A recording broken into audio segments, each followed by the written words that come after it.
Hey guys, Pete here.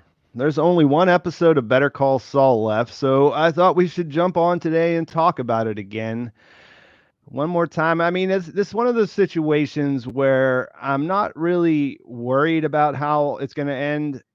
I'm obviously been thinking about it, not really thinking about much else over the last week or so. But it's there's this thing out there where they said that this is going to be an ending like something we hadn't seen before, and I don't know. I'll ask my guests the same question. I'm really not sure if that's setting an unrealistic expectation.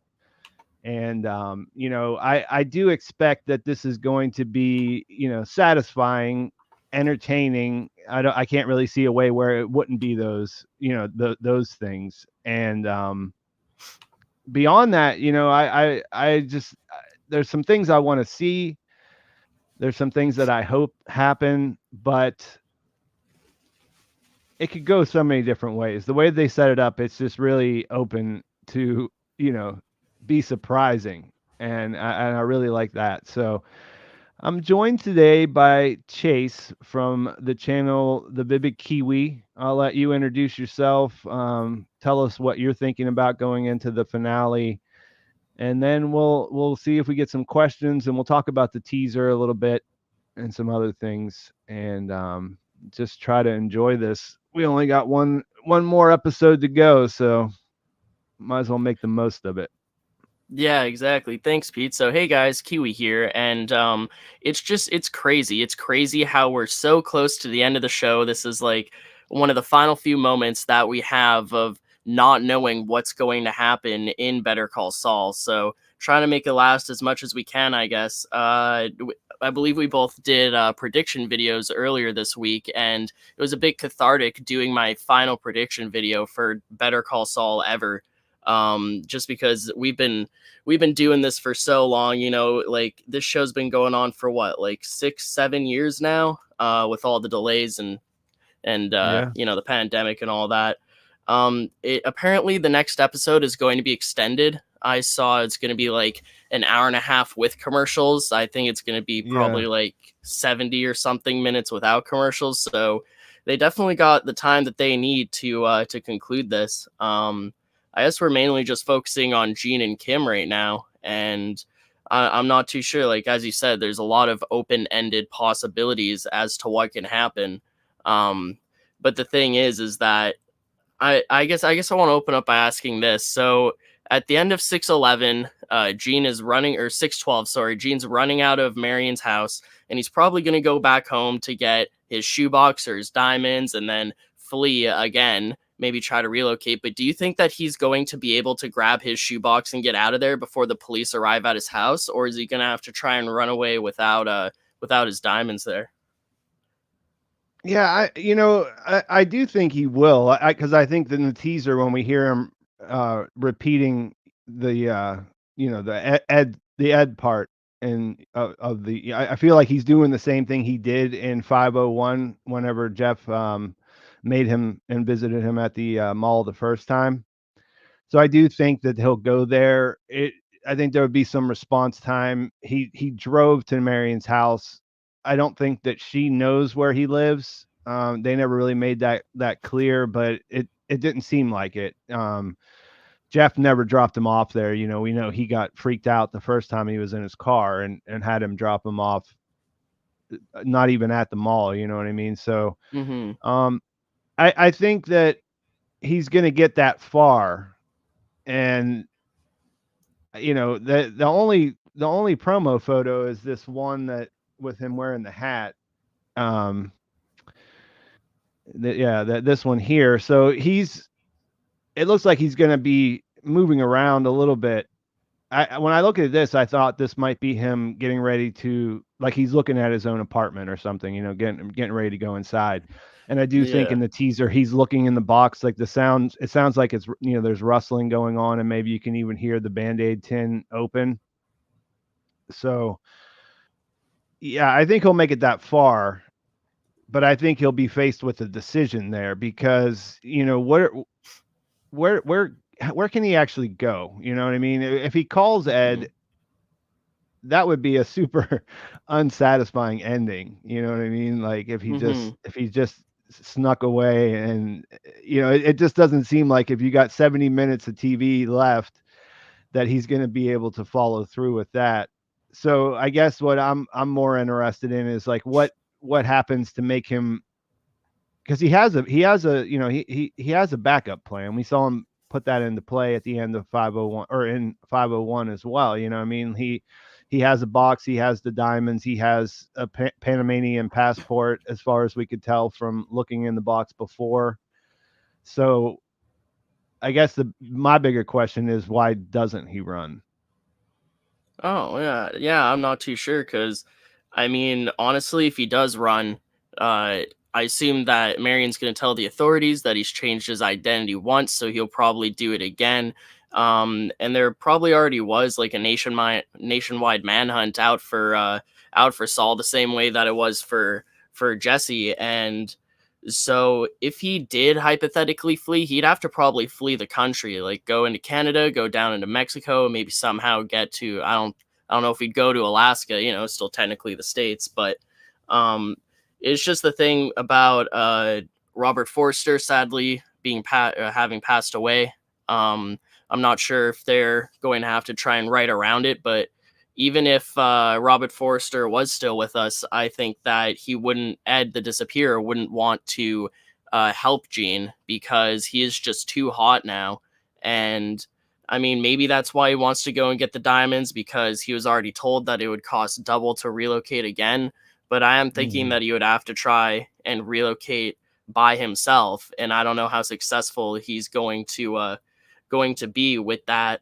With the promo image, it kind of does look like he's looking back on his house. Now, I'm not sure if that's because he got there, before the cops, got in, got out, got what he needed, or maybe he's going to his house and he sees that the cops are already there. Now, it is true that Marion and Jeff don't really know where he lives, and I assume that the police are going to go to Marion's house first and then talk to her.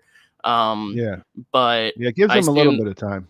yeah, I assume that Gene, does have that house under his Gene Takovit alias, so it won't take them long to look that up and figure out where he does live. So it's just a matter of if he gets in or out. And it's something that I was thinking about earlier today is the fact that Gene has the watches and everything that he stole from the Mark in 612. So, I'm assuming he'll go in and grab his shoebox and leave. He'll probably leave the watches there. I'm wondering if the police will raid his house and find the watches, and they'll put two and two together and eventually realize that, hey, these are the watches that were stolen from that house that was broken into the night before, and maybe that'll actually get Jeff out of his charges for being the main suspect of robbing that house, because I mean he didn't have any evidence on him, and I assume that the Mark is gonna put out like, hey, this is what was stolen, and they might find those watches there and then realize that it was Saul Goodman that broke into his house,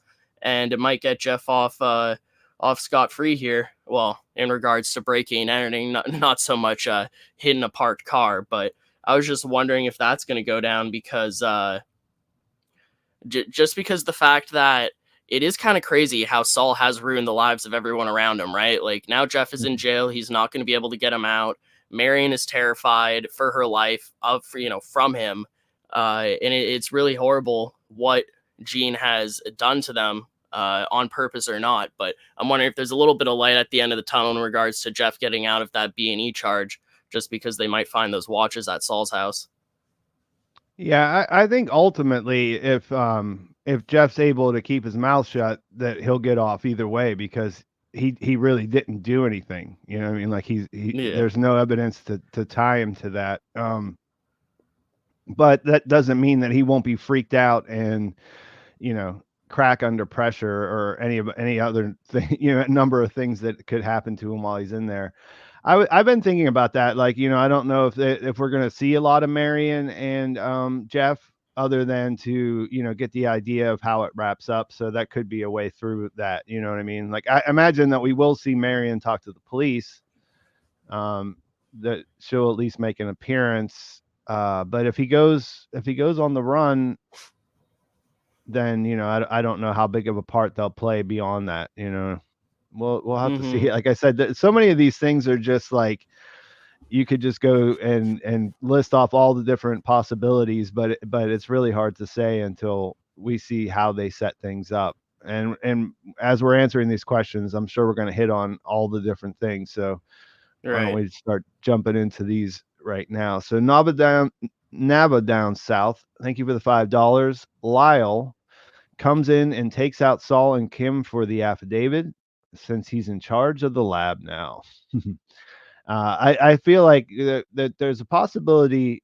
I feel like it's a pretty low possibility for a lot of people to return. There's some chance, I guess, if he does go to trial or something like that. But even in that, I don't think there's any chance that we see Lyle in the finale of this. What do you think? Yeah, I mean, the thing about season 6 of Better Call Saul is they gave a lot of the side characters like a final swan song. You know, we saw Yeah, Rich, we saw a lot of Cliff, we saw the Kettlemans, etc., the camera crew, and I feel like that scene of Lyle and what was it, 607? I think it was. Yeah, I think that was his final scene, and I'm pretty sure that in the post Breaking Bad timeline, I don't think that Los Pollos is even a Los Pollos anymore, right? I think it's yeah. and what we saw at the beginning of El Camino with all the Breaking Bad locations and such as Hmm. Saul's office no longer being there. So I'm not even sure if the whole Los Pollos franchise is shut down or what the deal is there. But hopefully Lyle's living his best life somewhere, managing some other store. Yeah. Yeah, I do think that was his final shot, the one that they had. They actually lingered on him and gave him a little bit more than what was necessary to tell what was happening there. So it felt like it was sort of like a grace note or something like that, just to Mm-hmm. send him off. Roger Rubio, thank you for the $20. That is very generous. Big shout out to my two favorite BCS YouTube creators, Kiwi and Pete. Thank you for all the entertainment through the years.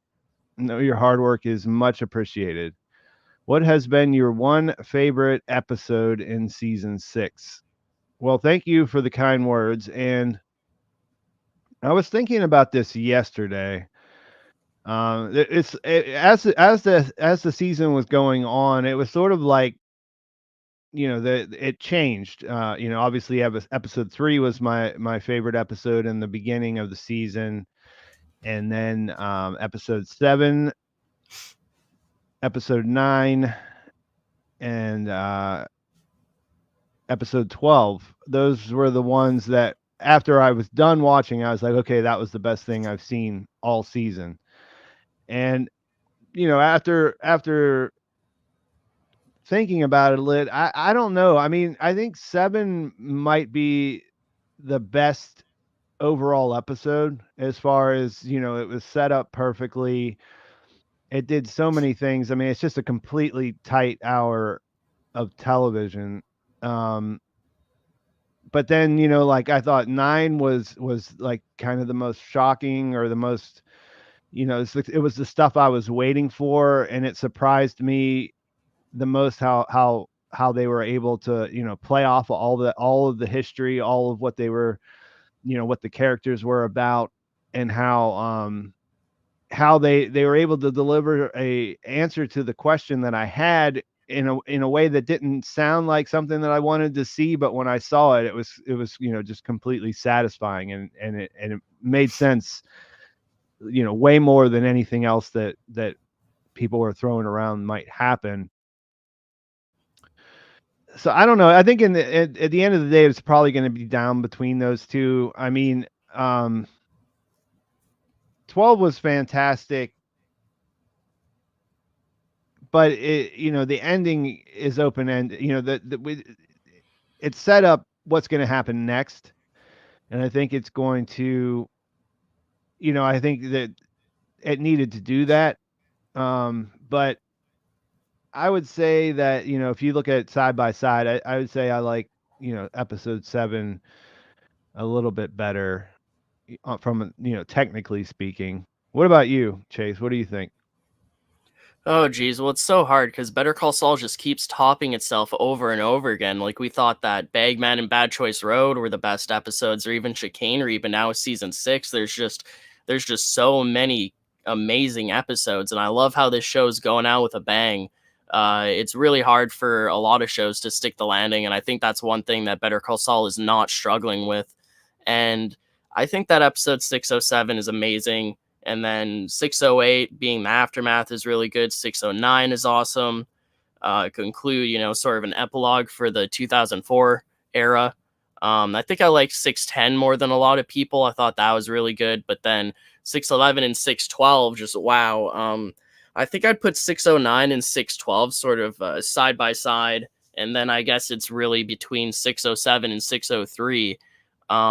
As much as I love 607 because it is just a genuinely strong episode, ends with a huge shocker. And even though 603 was kind of more predictable, like we knew that Nacho was going to die, we just didn't know when or how or what exactly was going to go down. I think I'm going to have to go with 603 for my favorite episode just because Nacho's been my favorite character the whole show. Even though he doesn't get as much screen time as a lot of other characters, he's always been my favorite. I've always been a Michael Mando fanboy since Far Cry 3.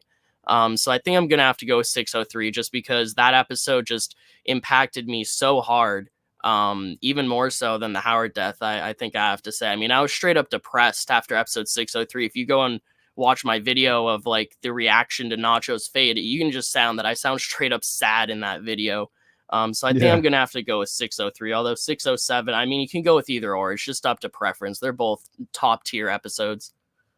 Yeah, yeah, that's what it's I think it'd be one of those things when you look back that they're all pretty evenly, they stack up pretty evenly.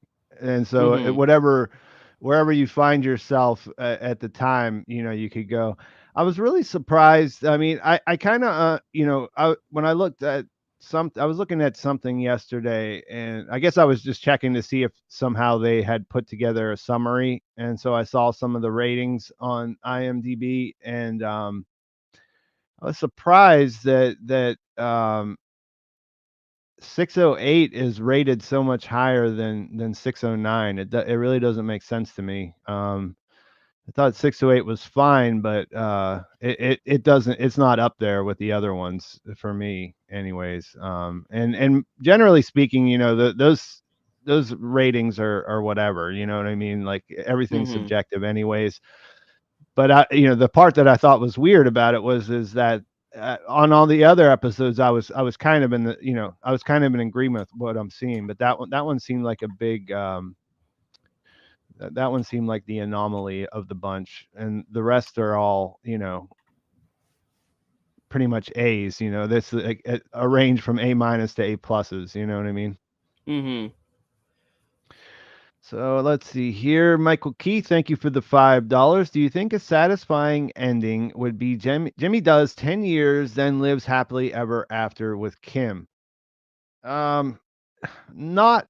I mean, this is complicated, and it's a good question because it touches on a couple of things that we're going to need to address, maybe more than once as we go through this.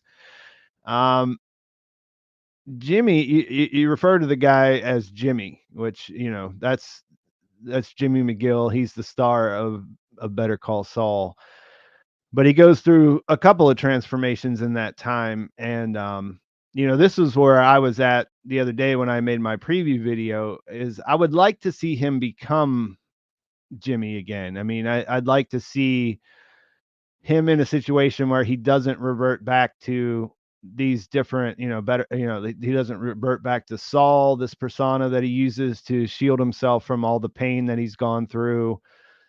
Gene, in hiding or whatever the next version of Gene would have been.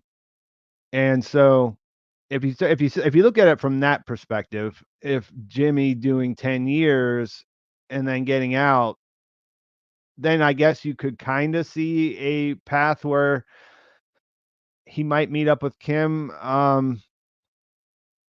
But you know what I mean? Like if it's just him getting caught and do his time, and there's a lot of people out there throw out the idea like, oh, he would thrive in prison, And that would be so great. And like all of that sounds kind of terrible to me because I don't want him to continue to be Saul Goodman. That seems like a torturous existence to me. And it's not what I want to see for the character, because for all of his faults, I think he's a sympathetic character. So the other part of this, I guess, then would be Kim.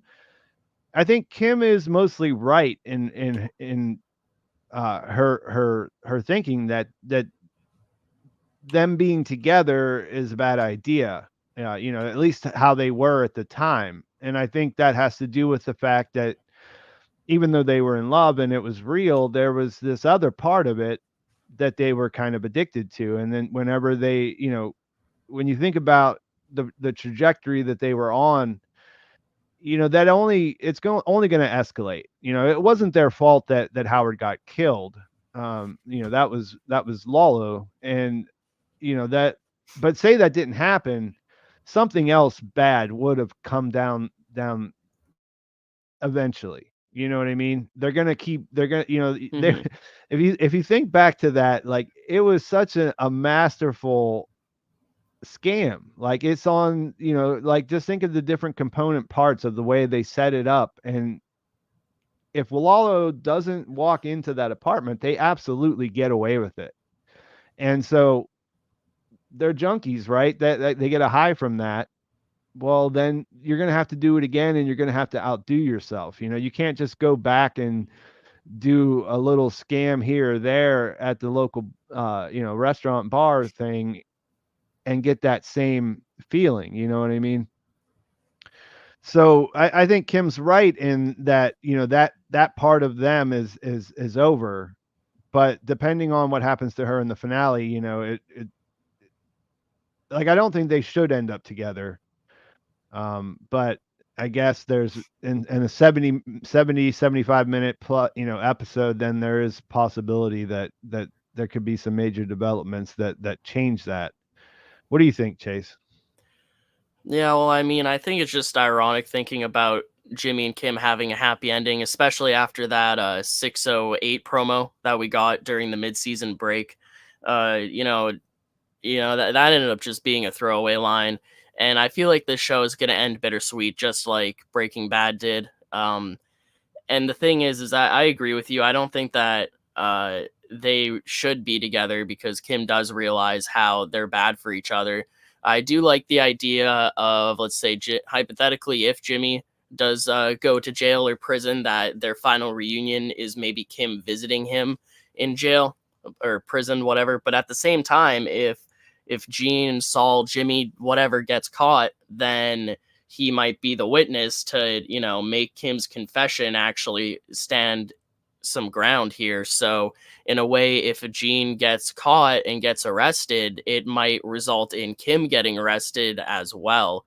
And the thing is, at the beginning of season 6, throughout the first half of the season, I liked the idea of Jimmy or Gene being able to thrive as Saul Goodman in prison more than I do now, sort of being like, and within the walls, sort of being like a criminal lawyer in prison, similar to Shawshank Redemption, where the main character, believe he's doing like a bunch of paperwork for not only the warden, but like, other criminals that are in there, like giving them advice on what they should say and this, that, and a third thing.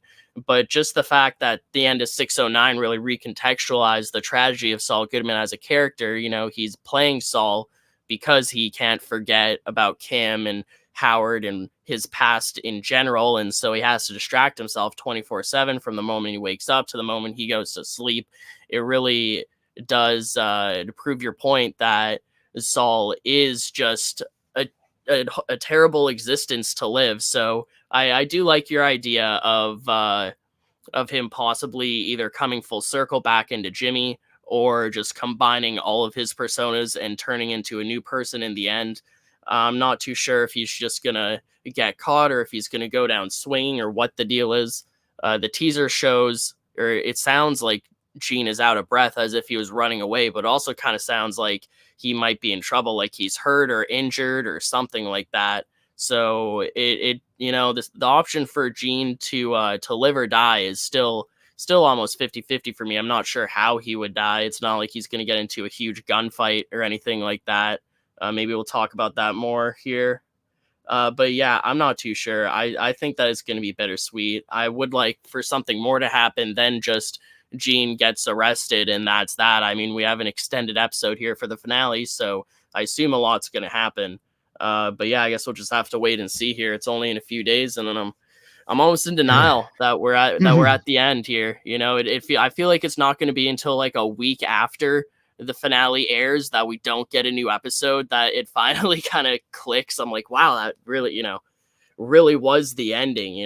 I don't know. I feel like I'm in denial for this show being over, but at the same time, it's been quite a ride. I'm looking forward to it. Yeah, I remember, the Breaking Bad, when it ended, and I wasn't nearly. I mean, I was a huge fan. I was, it was water cooler TV, so it was something that was always in the conversation, just like in regular, in my regular life, day to day life. But I wasn't, I wasn't looking at it in the same way that I've been kind of invested in this. So, yeah, it is kind of wild that it's all going to finish up in just a couple of days. I think denial is kind of where I'm at. Like I haven't given myself the chance to let it set in yet. Yeah. French, but yeah, and you touched on a lot of things that I think we'll come back to. I'm not gonna reply to all of them right this second, because I think that we'll come back around. But I'm following where you're going with that right now. Like it's I think we're pretty close in where we're thinking it's going to happen. But I mean, that you bring up that idea of 70 minutes, it's like that's a super long episode of Better Call Saul. You know what I mean? We've never seen anything like that in this universe. Like that's closer to the runtime of a feature than it is to one of these episodes. So there's a lot of room for them to do some different things in that. Francesco Foddy, thank you for the €1.99. Do you think we'll see a Chuck flashback? And this is why I didn't want to respond to everything you were saying there, because I saw this question, and this is something that I've been warming up to a lot over the last couple of days. Nice. I think there's a real possibility this could happen. Like, I don't want to get my hopes up too high, because it's complicated to bring, somebody like this in for just one episode, especially during the pandemic and everything else.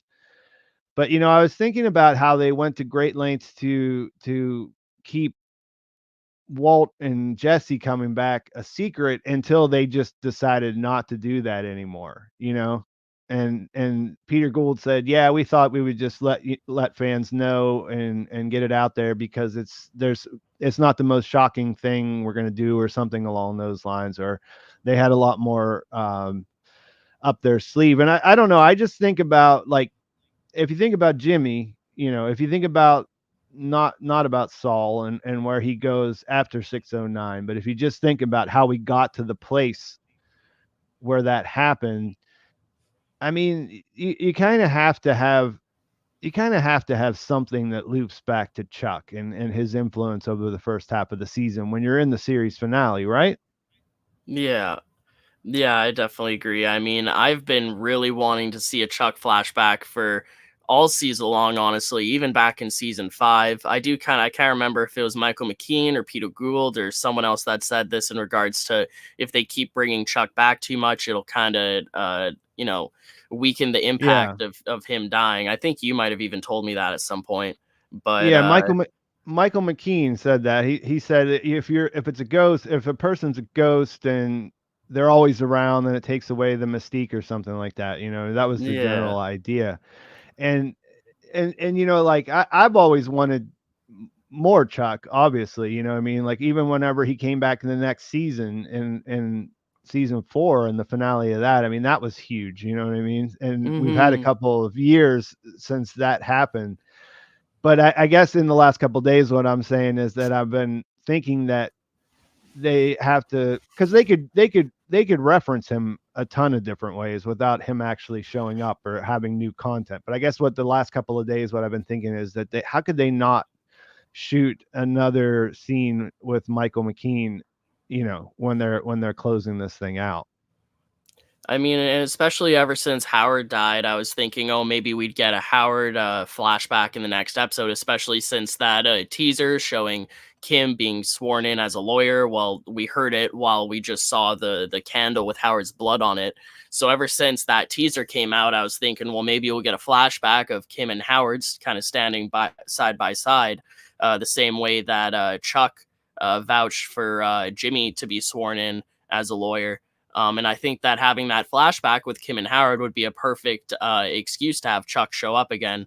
But yeah, I've really wanted to see more of Chuck, especially ever since I've been rewatching the show. And every time I rewatch the show, I grow more and more appreciation for Chuck, and I miss him more and more. And I just watched the 410 flashback with him recently for my season 4 tier list, and I just loved every little bit of it. I really was sad at the fact that we didn't see him at all in season 5. I mean, it makes sense. And at the same time, though, I really want more of Chuck. I guess I can always go back and rewatch those early seasons.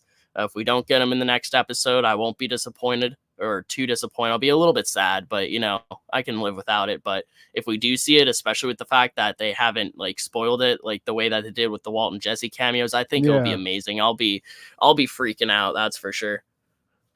Yeah, and we have a situation where they're jumping back and forth in timelines anyways, you know what I mean? It wouldn't be out of place.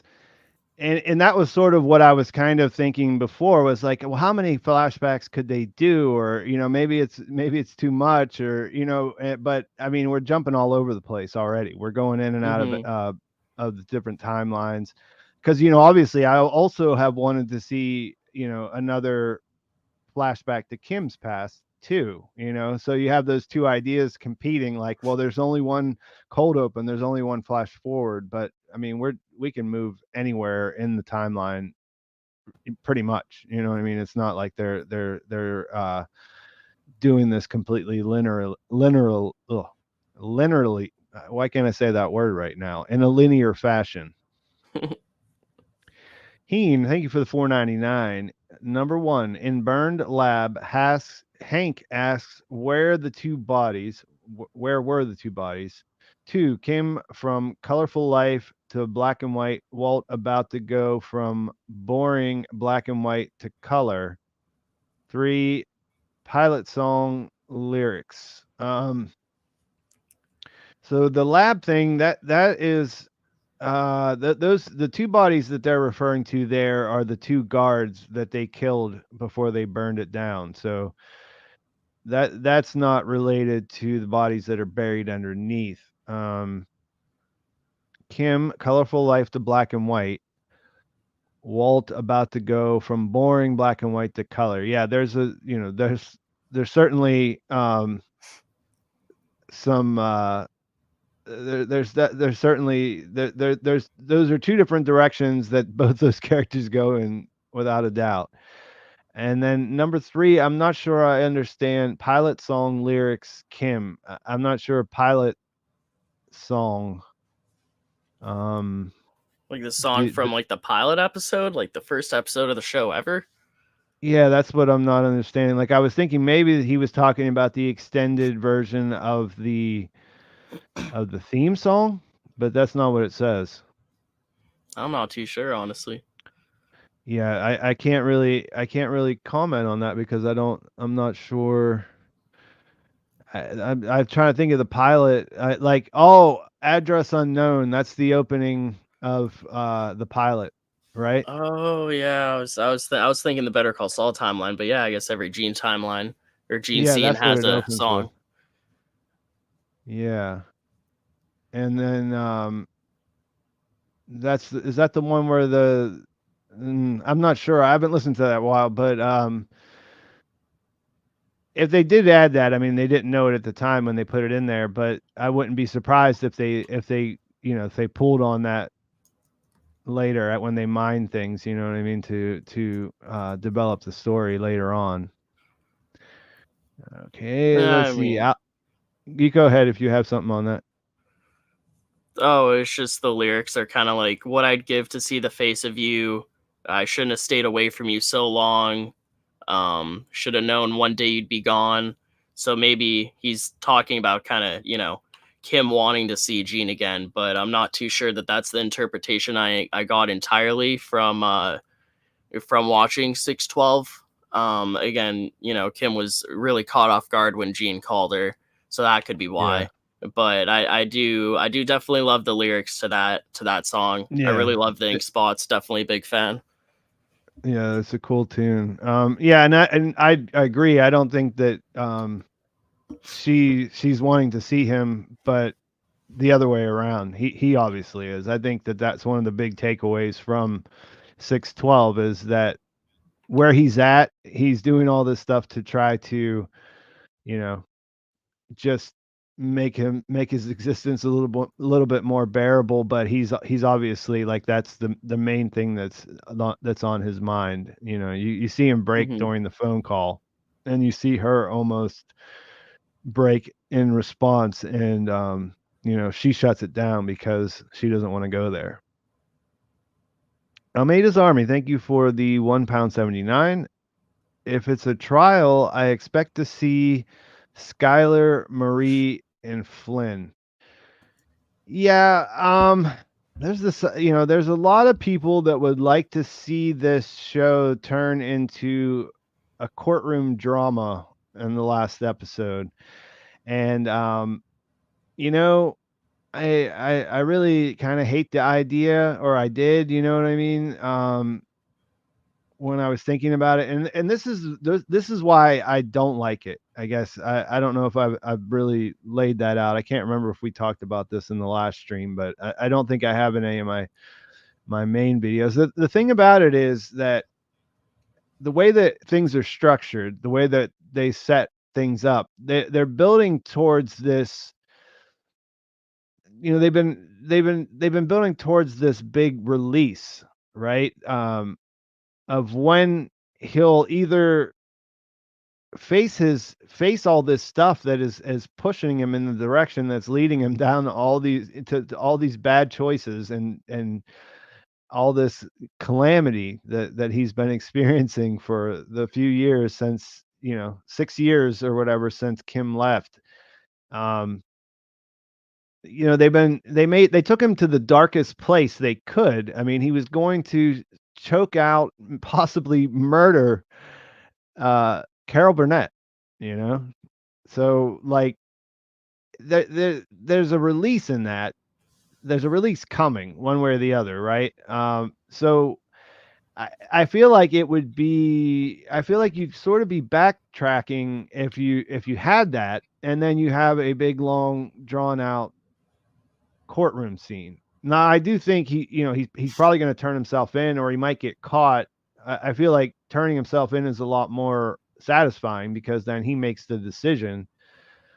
I mean, he could get caught and then make the decision after the fact. But I if it's I guess to just bring it back a little bit to what the question's saying. If it is a trial, I don't expect to see too much of it in this last part of the story. Um, I think it does set up a situation where he could see Kim face to face again, whether if it's in the courtroom or if he's not in custody, he could see her outside. There's definitely a possibility that she'd be called to testify, or she could, end up having her own situation with the court. But I mean, to what you're saying, it would make sense for Skylar to be involved possibly in the actual trial itself because she knows what he did with Walter. I guess the other thing kind of, and I don't know if this really matters as much as it seems like it does in my head, but for people who never saw Breaking Bad, um, does it make sense to have a conclusion or to like relitigate what he does in that series in this one? You know what I mean? There's a lot of stuff that they haven't really shown that much from. the Saul timeline in this particular television show. So yeah, I don't know. What do you think? How do you feel about a detailed trial, and do you think that we could see Skylar, Marie, and Flynn? I mean, I would like to see Skylar again. I honestly don't think that we will. It'd be really cool. I think that the, sentence kind of where Francesca gives a nod to her in 611 might be all that we really get. Um in regards to like a huge court scene, I think you have said in previous streams where it's not really necessary, and I kind of have to agree with that. I mean, back in between seasons 5 and 6, I really like the idea of Gene and Kim having a reunion. Maybe Kim helps them out with Jeff or something like that. Or if Gene does get arrested, then Kim can represent him in a similar way that to season 3. But with Kim giving up her career in the law, I don't think that she's going to go back to that. I mean, I guess it is technically possible to be reinstated, but I don't know. I've seen a lot of comments about saying how Kim's going to come back and be his lawyer, and I just don't Mhm. see that happening. Honestly, it's kind of the same thing how we were saying earlier. If you see Chuck too many times, it kind of weakens the impact of his death. Well, if suddenly Kim comes back as a lawyer, that'll weaken the impact of her giving up that career and just everything that it's meant since then. And so yeah, I think that if Gene gets arrested, I think we can kind of skip over the court scene. I mean, we know that the show can do a good job having a court, drama Mhm. episode like Chicanery, one of the best episodes of all time. Yeah. I just don't think it's incredibly necessary here. I think it'd be cool to see Marie. However, if we did, I think that would be with a Hank cameo, and I don't think we're going to see Hank again, sadly. And then in regards to Flynn, I mean, just actors aging. I mean, I guess that hasn't really been an issue for the show beforehand. They've kind of given up on that, But I don't know. I feel like Flynn's actor might be a little bit too old here in that regard.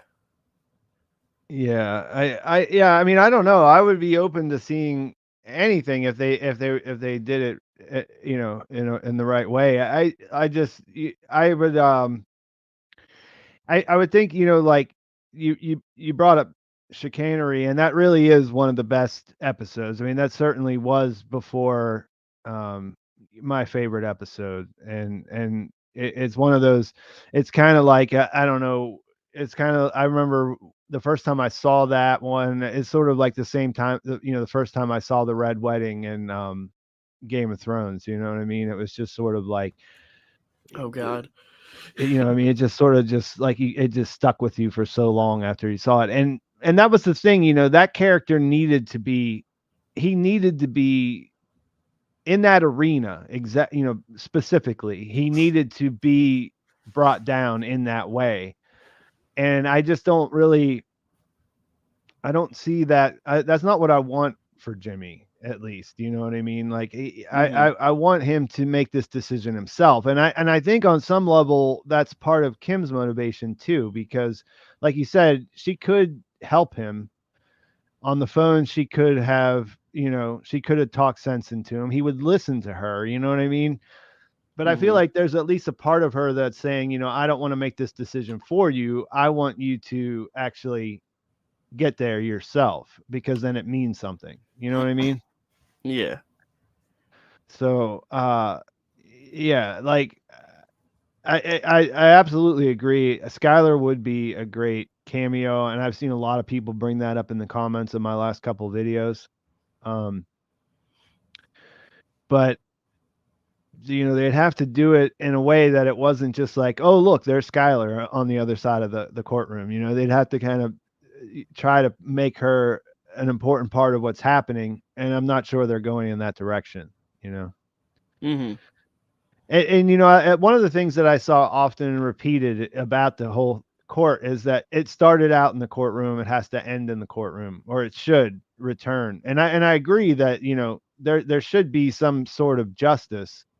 I just think that if I'm looking forward to like seeing the conversation that Jimmy and Kim have in relation to them having to be there, I mean, or something like Hmm. that, a lot more than I'm thinking about like I definitely don't want his. I definitely don't want to see something like him, defending himself or, scamming or pulling something off. I mean, that would be kind of antithetical to what I'm hoping to see as far as how his story ends.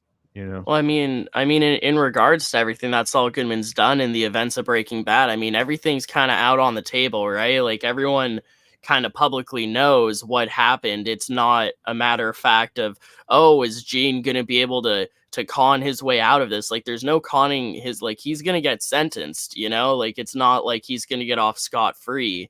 So, just what are we gonna debate how much time he's going to do? I Yeah. just don't really see the point of an outcome of having a court scene because he's going to get sentenced regardless. Maybe it's up in the air as to how long, but I don't really think that's an important detail or too important.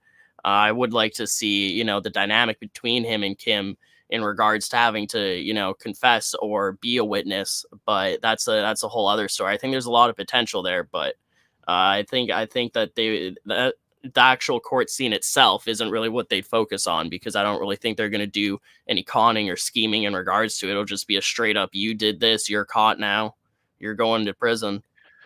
Yeah, like if they were going to go in that direction, then just have him escape and get away with it and just keep going forever and make it like, make it make it a morality tale of like, what, people never really can change sometimes or whatever. Ravenstein, thank you for the $10 Canadian. Is there anything redeeming about this universe? Nacho's dad. I need any goodness in Jimmy and Kim to find a home or some deeper clarity about what went wrong. Is there anything redeeming about this universe? Well, I mean, this universe is not. I think what I find compelling about it is that it's a lot like the one that it's not that much different than the real world. Sometimes good thing or sometimes bad things happen to good people, but there's usually some consequences to the characters' choices and what they're doing. So I guess the question, to change the question a little bit is that, because I mean, you bring up Nacho's dad, that there's nothing great about or redeeming about his story. I mean, you know, he was on the end, he was on the outside, he had to deal with those unintended consequences of the things that happen in that lifestyle, you know what I mean? And he was a good character. He's probably one of the more moral out of the ones that we've met. But in the end, he kind of just plays a part to point out, Mike's hypocrisy or the way that Mike kind of lies to himself and the sadness that goes along with him, knowing his existence is that way. I mean, you have two fathers there. They both lost a son. They both, deal with that in different ways, but nothing really happens to make up for that. And so you say you need any goodness in Jimmy and Kim to find a home or some deeper clarity about what went wrong. And yeah, I mean, I think that's what we're supposed to want, and that's what we're supposed to be thinking about right now is that after watching for the last handful of episodes how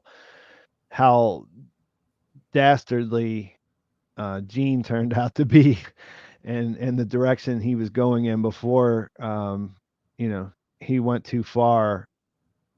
If there's something inside there, if there's any goodness inside, then we need to see that it comes out, and that's what we're all hoping for. Well, I mean, the thing is with their characters is if you do a little bit of good and then a lot of bad, and then just a little bit of good and a lot of bad, I mean, they're not really evening it out, right? It's not really a yin yang situation. Like they are good characters, but at the same time, they're both horrible people. And I think they know what happened and what went wrong, and it's just too many words to summarize, especially in between each other. And that's why, I mean, I guess Jesse was a complete stranger to Kim, but and so she wouldn't want to open up about everything she knows about Saul. But they seem to like to keep things she likes to keep things to as few words as possible. Like, when I knew him, he was, or telling Jean herself, I'm happy that you're alive. There's just so many rabbit holes they could go down to, into, well, what if this happened, or what if that happened, or this was the breaking point, or that was the breaking point. I mean, there's been so many moments throughout the series where you think they're going to break up and then they don't. um at the beginning of season 2, or after the Kashada Con, or when Kim finds out about the squat cobbler, or the Wexler versus Goodman, and then they get married, and there's so many. And then the season 5 finale, Am I Bad for You? There's so many times where you think they're going to break up and they don't, and they honestly probably should have. Their relationship has gone on for far longer than any of us have thought, and it just ended with such an explosive ending, that I think they know what went wrong, and that's what has been holding on to them throughout all these years. In regards to anything redeeming about this universe, I mean, not a lot of characters are redeeming. I mean, if you're listing off Nacho's dad as an example of a good character, then I mean, yeah, sure. I think that Cliff is a good character. I think that Rich is a good character. They're all good people. The thing is that this universe is very heavy on karma, in the sense of what comes around goes around. People always get their comeuppance. That doesn't always happen in real life, as much as I hope that it would. But in this show, it always seems to go down that way. So I'm not sure. I'm not sure if they're going to be able to fully redeem themselves and come out with more of a happy, sort of bittersweet ending. Maybe Kim, because she wants to turn herself in. But then again, Kim turning herself in is kind of selfish. I mean, it relates back to the way that she accused Howard of coming and talking to Jimmy after Chuck's funeral, where Kim told Howard that he just unloaded his guilt onto Jimmy to make himself feel better. Well, Kim is being kind of a hypocrite here in 612, at least in my opinion. It's up to interpretation, but that's at least what I got from it, where she's acting like she wants to turn herself in because she's trying to do the noble thing and she's been thinking about it for so long, but it's just too little too late. And I don't know, I feel like she's being a bit hypocritical, where she's doing what she accused Howard of in season 4. So I would just like to see if anything comes of that. I want that to make everything come full circle, though. I really do like how Cheryl doesn't give her the satisfaction that she's looking for, in the same way that Nacho's dad doesn't give Mike the satisfaction he was looking for, in regards to them confessing what happened to their loved ones. And I really like that parallel there, because it does seem kind of selfish of Mike and Kim to come to these people, because it's the same thing as Kim saying to Howard, oh, who cares what Jimmy feels as long as Howard feels good. And it's funny because that was never Howard's intention, but I do think that this is Kim's intention, whether she openly even realizes what she's doing or not. I don't know, I just really like that parallel. Sorry, another rabbit hole. Yeah. I can't say that I agree with that there. That's fine. I mean, I kind of understand the inclination of, I mean, I kind of see how you got there, but and I don't want to completely derail. It's just, I think that I don't think her motivation was to make herself feel better. And yeah, I think we can just leave it there, because I think it'll come back up again. But I see what you're saying, and I thought the same thing when I thought about it before it happened. But I guess watching it play out in the way that it did, I wouldn't necessarily agree. It doesn't mean that it's wrong. It's an interpretation, but Exactly. Yeah, That's yeah, completely fine. That's the whole point of this show, right? That's the whole point of entertainment, to interpret things how you see. And that's why I love discussing this show, because there's so many different, like, yeah, was Chuck in the right? Was Jimmy in the right? It's just what I got from the episode. If it's not what you got, that's completely fine too. Just personally for me, I just noticed that parallel, and couldn't help yeah. but kind of latch onto it. Yeah, and like I said, I think we'll probably delve into that a little bit more as we go, because there's definitely more to talk about with Kim, because of the fact that, we know she's going to be in the final episode. It kind of felt like there was an ending, just like, they've done several times in this final run where they bring a character to the end, and then, we know they're going to come back again. So where do they go next? So yeah, I think we'll talk about that as we go here. Robert Gay, thank you for the $4.99. Thank you for fostering a thoughtful community. I'll miss BCS and the fans. What has this show brought to your life that you'll appreciate going forward? That's a tough question. That's a deep question. Yeah. I'm trying to think about specifically. I mean, I think what I like about this show is it isn't really unique to the show. I think that this show just does so many things so well, simultaneously. It has, the way it looks, the way the writing, um, the way that the characters are complicated, and they aren't, you can't. It's not easy to figure out how they're going to go because they act like real people. I mean, that's not unique to the show, but I think if I had to say, that it's brought, I guess, a deeper appreciation for complicated characters, I guess, would be where it's at. I mean, you had with Walt, you had the anti-hero that there's so many other shows picked up on at that same time. I mean, you already had Tony Soprano. These guys were they weren't sympathetic, really. They had a something that they had a hook in the beginning that made you think they might be, but they showed themselves to not be that way. And as far as the characters here, they've done bad things, and you could even say that they're bad people. But it doesn't. They're a lot more complicated and interesting. And I think that's my favorite thing about this show. Well, the thing about Better Call Saul compared to Breaking Bad is Breaking Bad was always on more of a grandiose scale. The stakes were always higher. It was always, life and death situations, and how are they going to get out of this situation? What's going to happen? Who's going to die? But the thing about Better Call Saul, it's even more of a slow burn than Breaking Bad, but it's way more down to earth. It's way more relatable, and it's way more of a character study. And that's what I really like about this show. The show really focuses on the characters, not to say that Breaking Bad didn't, obviously one of the best shows of all time. But I just think that Better Call Saul did it even more so. And the fact that they focus so much on characters, and the fact that it's more day-to-day life situations, is what makes it more relatable. And through rewatching the show, there's so many things that I can relate to. Maybe Better Call Saul is a bit more hyperbolic in regards to the situations, but I just really love how relatable this show is in so many different aspects of the way that characters act, the way that they actually would in real life. And, bad things happen to good people, the way that karma comes around, and the way that people handle certain situations and compartmentalize it or face the facts. I don't know. That's like a whole analysis retrospective to really pinpoint what the show has brought to us in regards to how we appreciate life. In regards to just appreciating television, I mean, this show is so brilliant. I feel like it's almost ruined TV for me. Just set the bar so high. It's hard to find another show like that. I mean, there are other shows. Severance is a really good one, which I'm glad you introduced me to. An absolute banger.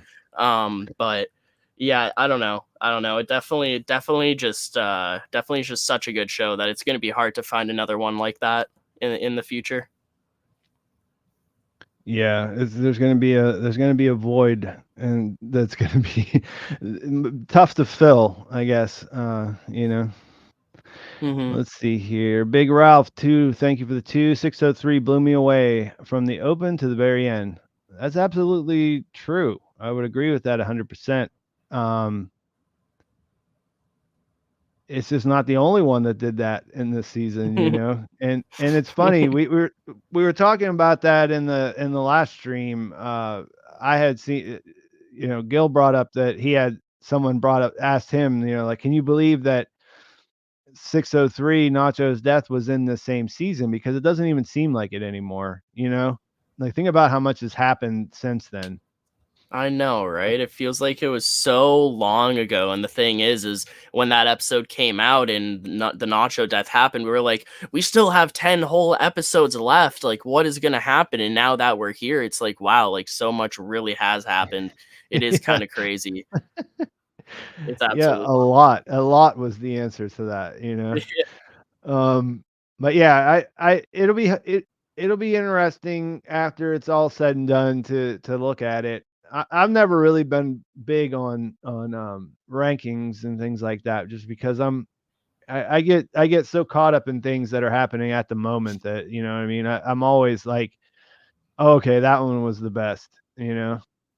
Yeah, there definitely is recency bias and all that. And also, Mhm. like, every time you rewatch a show, you find a new appreciation for it. So, what might be your top 5 favorite episodes right now, a year from now, that could completely change and etc. down the road.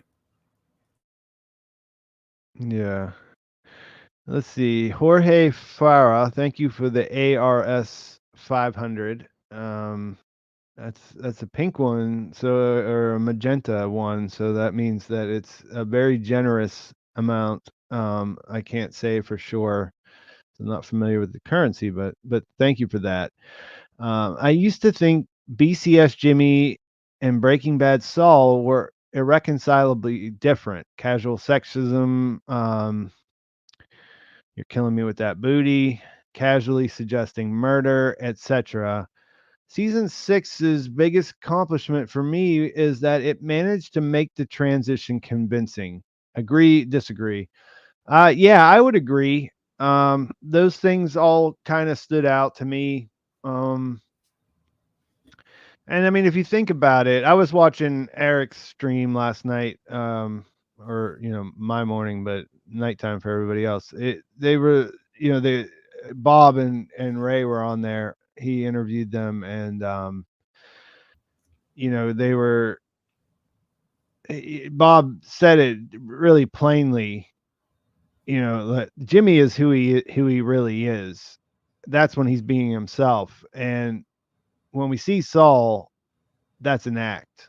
That it's not just a thing that happened, but it's also a thing that he actively participates in, is putting up that front. And I think it's an under appreciated part of the last episode, how he sits there for like an hour before he lets Kim come in and sign the papers, because he has to act as cruel and just unaffected as he tries to do in that conversation when he tells her, have a nice life, and won't let her get a word in. That's he has to he has to put that front up. You know what I mean? I mean, the show did make the transition make sense. With that jump to the flash forward, when we see him, we know it's connected to that. We know it's a reaction to that. I really love that, because it opens the door. And you mentioned casually suggesting murder. That's the thing that people threw out a lot. Is like, well, how he's totally okay with them killing people. I mean, eh, he does suggest it, but if you think about it through that he's putting on an act, and he's and not that he isn't affected, and not that he isn't much different in that persona, but I'm just saying that, like, he may be looking at the situation and thinking, these people aren't going to kill anybody, so it doesn't matter what I say. If I say it and it is something that um you know gets me to where I'm trying to go in this conversation, then that's a lot different than actually thinking, actually it's like taking part and making those things happen, right? I mean, Hmm. I think there's a pretty clear line there.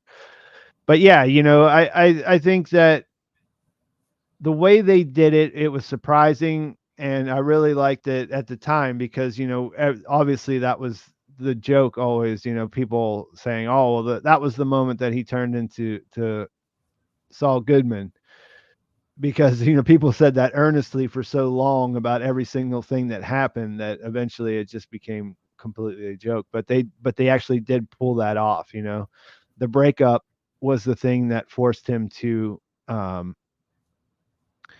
use this coping mechanism, and when he's in that mode, then yeah, all of that other stuff makes sense. He may not, he doesn't have to be that way all the time, but it certainly fits inside what he's capable of. Yeah, I definitely agree. And in regards to the casual sexism, I mean, I remember how the scene of Saul kind of catcalling Francesca in Breaking Bad 208 and trying to make an advance on her, even if he was joking, the sort of like, "Hey, how about I follow you home? Oh, you're killing me with that booty." I mean, we all thought that that was one of the biggest plot holes of the show of just in regards to Jimmy's character in Better Call Saul, especially before we knew what happened to Kim, if he was still with her in Breaking Bad or not, or if not, how that actually went down. But and I remember the creators saying multiple times that they actually hate how they included that line. It's just a throwaway line in Breaking Bad, but now they had to actually work around it. And they, if they could go back, they would just delete that line and never have it be a thing in general. But they actually did successfully come full circle and show how Saul is like that. And I do agree that he's putting on a front, and it's just an act in regards to Saul Goodman and it's in his persona.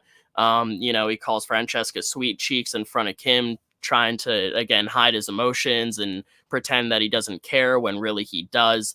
And the thing is, with that 208 Breaking Bad scene, there's no one else there, right? It's just him. It's just Mm-hmm. Francesca. It's like, who is he putting on this play for? And plus, Francesca even knew who he was as Jimmy back in Better Call Saul season 3. So it's not like he's fooling anyone, but he is trying to convince himself as much as he is trying to convince anyone else. And I really love that. I love how they, I don't like the way he treats Francesca, but I love how they made sense, because that was one of the biggest questions. It's funny calling it a big question, but it was a huge concern how they were going to make that make sense, and they actually did. And I think that that's really cool. How I don't know, it was just such an issue within the fandom, and they worked it out. I mean, bravo, right? Yeah, absolutely. Yeah, I like the little reference to it in the last episode. Like if he would say that in front of Kim, you know, it's the perfect timing because it shows that he's just trying to uh, you know, m- he's trying to just keep up the front. That's all it is. Dan NY, thank you for the 4.99 theory. Saul escapes Omaha. Then, after a time jump, he discovers Kim's in jail. This compels him to finally overcome his alter egos and turn himself in. I mean, there's a possibility that it could play out like that.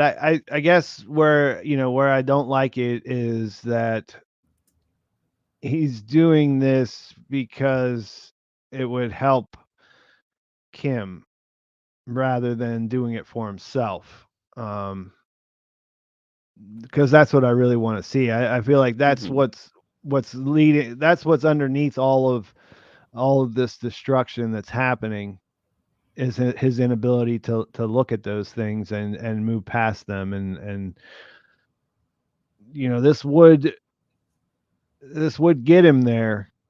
But for me, at least, I think it's a lot more satisfying if he gets to that answer himself rather than being forced to. Well, see, the thing is, I think that what's going to happen is, if they one or both of them went to jail, right? I think what's going to happen is backwards to what this is saying. I think that Gene getting arrested and going to jail is what's going to cause Kim to possibly get arrested too, because he's going to be the witness or whatever. Because Kim told Cheryl that there's no evidence, aside from maybe her ex-husband, if he's even alive. Um, and then also in regards to turning himself in, I think that I don't know, because the phone call really broke both of them and made them both snap in different ways. The phone call between Kim and Gene in 612, and where Kim actually wants to turn herself in. I feel like Gene or Jimmy wants to, but he can't after everything he went through, going into hiding, his Gene, all the effort he put into that.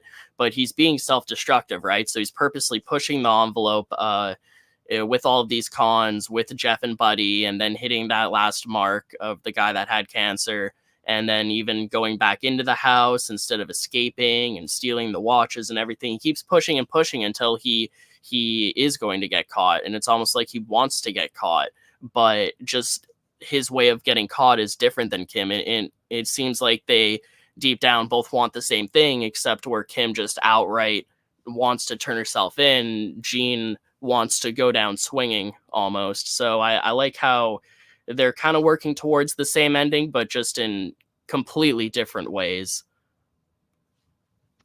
Yeah, I think what Kim, I guess, to go back to circle around, I think what Kim wants is to make it right. I don't think Jimmy can even look at it yet. You know what I Mm-hmm. mean? I don't know that. I don't know that. I don't. Sorry. I don't know that that character. You know the where he's where he's at in his existence as Gene. There, I'm not even sure that he can imagine what making it right might look like. You know, like would turning himself in actually make it right? Not really. You know what I mean?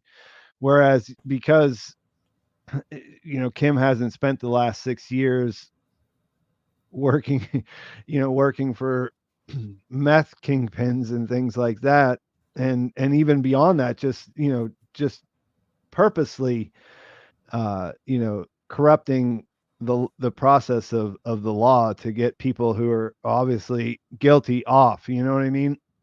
Yeah.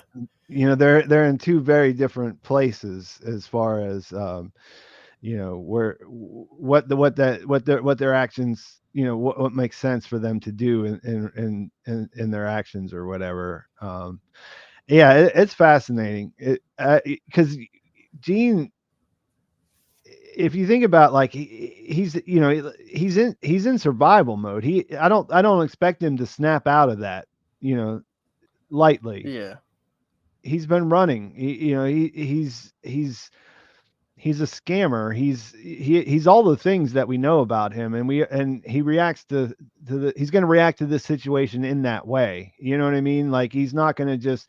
He had a moment where Jimmy came back out with Marion at the end, and I assume that he's going to change as a result of that, but I don't think it's going to be like a light switch. He's nobody just. If the police are after you, you're a wanted criminal, your survival instinct is going to kick in, and you're going to have to, override that at some point. Like, it's not just going to come naturally that, oh yeah, you know what, this was all a big mistake, let's make this right. And even if you did want to make it right, just referencing what Mike told Jesse in that Breaking Bad missing scene during El Camino, that's the one thing you can never do. Almost wish that Mike could have somehow told Kim that, because, she clearly doesn't realize that. She's trying to make things right, but Cheryl just tell, like, you've ruined his reputation, you've ruined his legacy, you practically got him killed, even if you're not the one that pulled the trigger. Like, there's nothing you can do to make this right. It's the same thing. And maybe that's why Mike realized that with Nacho's dad, trying to go and make things right with him. Obviously, that didn't work out. So almost wish that Kim could hear Mike's advice that he told Jesse in El Camino, because that's very much what we're seeing here. Yeah. Joe Luzzi, thank you for the $9.99. You all made this ride even more special. Thank you. They say the ending will be unlike anything we have seen. Could it be as controversial, confusing to viewers as Sopranos? Similar ambiguity. Yeah, well, thank you for the kind words. And I think I touched on this earlier when we first opened, but yeah, they say it's unlike anything. And I don't really know what to make of that. There's only so many ways that they can end a story, and it's almost hard to imagine that they came up with something that is like very specifically different than something, anything we've ever seen. So I'm trying to not give that too much weight. As far as being controversial, confusing, as Sopranos. Like I remember watching, um, like The Sopranos was one of those shows that it was out in a time whenever like not even everyone had HBO, you know what I mean? So like you would watch, I watched it anyways with friends almost always, you know, like we got together and we all watched the episodes as they happened. So my experience with that finale was, you know, it was in a group where a lot of different people were, you know, we had a conversation that lasted a long time after it happened. I don't know. I don't know. I remember that it's sort of, but it's sort of in the time before, like, you know, hot takes were as prevalent as they are now. So I don't really know. I mean, I know that some people didn't like it. It was ambiguous. I think in retrospect, I mean, that's a great way to do it. I mean, I think it makes from a storytelling point of view, it makes complete sense. Like I can understand why they went there, and I support the choice. But and now, you know, if it happened now, like it could possibly, because of the way that everyone, you know, would publish their hot take on it, and you know, there would be like a whole media cycle that would be driven by, you know, that reaction, and you know all the weird stuff that goes along that, with you know with social media and clicks and everything else. I don't know. I don't know if it would work as well here, because people aren't going to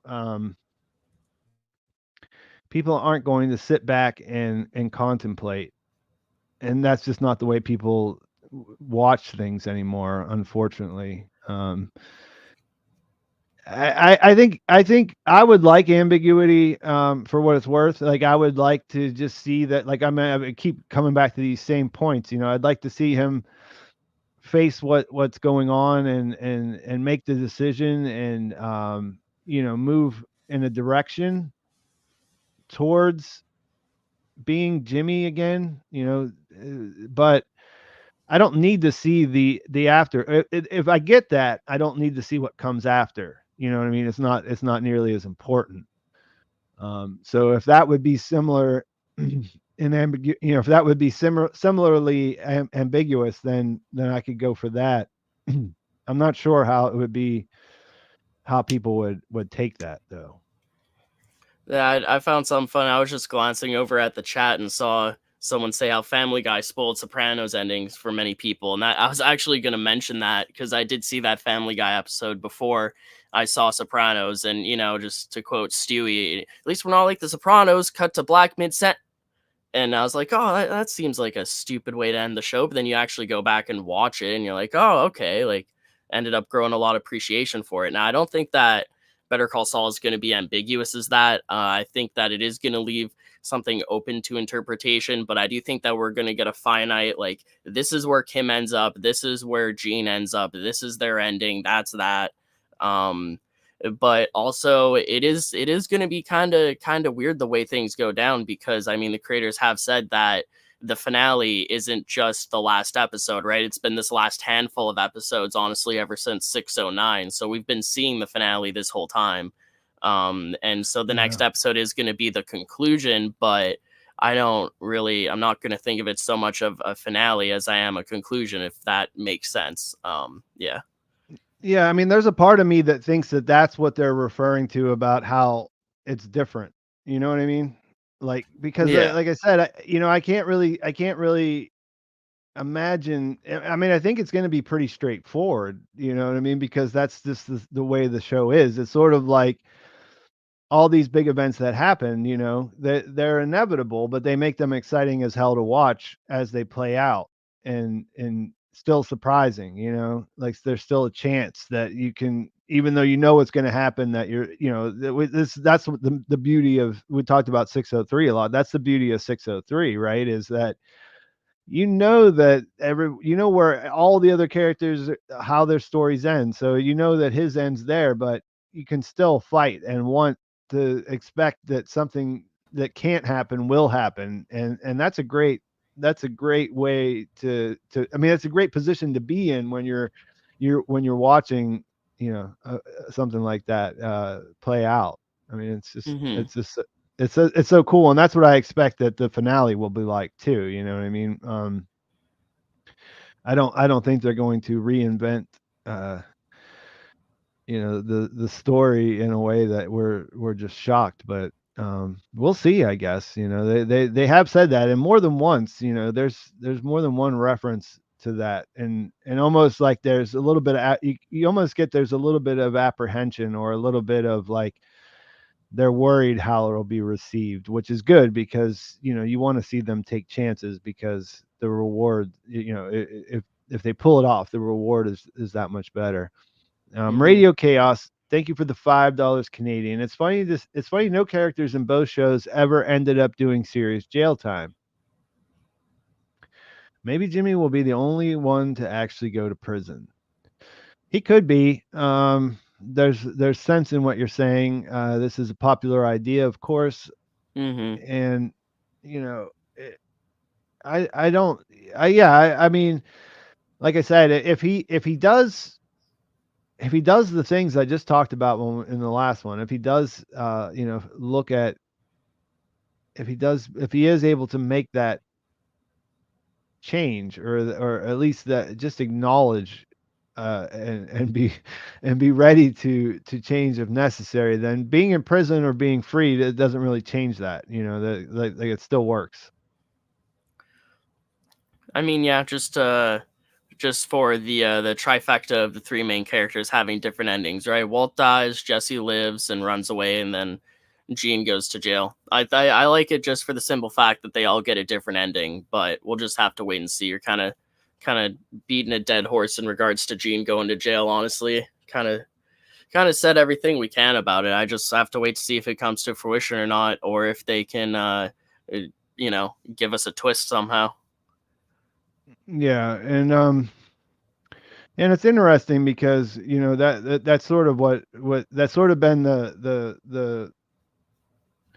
I don't know, cookie cutter response, I guess, is the three main characters. It's funny because there's obviously four. You know, Hmm. Kim is obviously maybe. I mean, she's at least equal to Jesse as far as her importance in the story, and maybe even more. You know what I mean? True. But they Yeah. have a very similar role, and that they're both next to the one that's driving the action, and we don't know how her ending is going to what happens to her will also color how we think about how we feel or think about what happens with Jimmy. Hmm. Sucked 199. You think Kim gets arrested and Jimmy just escapes? I don't. um they would have to really write the hell out of that to make that work for me, like, to be satisfying. If anybody could, I guess it's these guys, right? But yeah, I mean, we kind of touched on this, so I don't want to linger here too long. um I don't know. I just don't see how I don't know how you walk away from that and being like, yeah, all right, I can dig it. You know, Jimmy Hmm. is Jimmy got away, and Kim Kim is in prison. That's the way it should have been. That's the way it should have worked out. Like, I can't see how you get to that, but it's a valid question. I'm not putting down the idea of thinking about it because it's a possibility. It really is. Harrison Wade, thank you for the £2. Remember Jimmy forged IDs in high school? Yeah, Eh. I mean, and the other thing is that he knows he's been working with someone in the for the identity theft scam. But like I said, they showed really early, maybe in the first episode, that he has a Panamanian passport. So I think if he wanted to run, they could definitely make that happen. It wouldn't be a big stretch just based on the stuff that we already have. But like we were talking about at the beginning, we don't know what the timetable will be or where his head's at.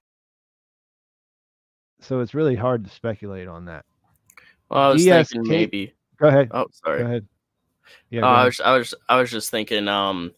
Well, he's kind of sold all of the identities that he's stolen, right? But he never sold the identity of that last mark. So it is kind of a thought that went through my head. Well, what if he uses that last identity from that final mark and uses that to change his identity? But again, if he already has one in his back pocket from beforehand, then he might just use that one that he already has. But I think that'd be interesting if he swapped his identity for that final mark.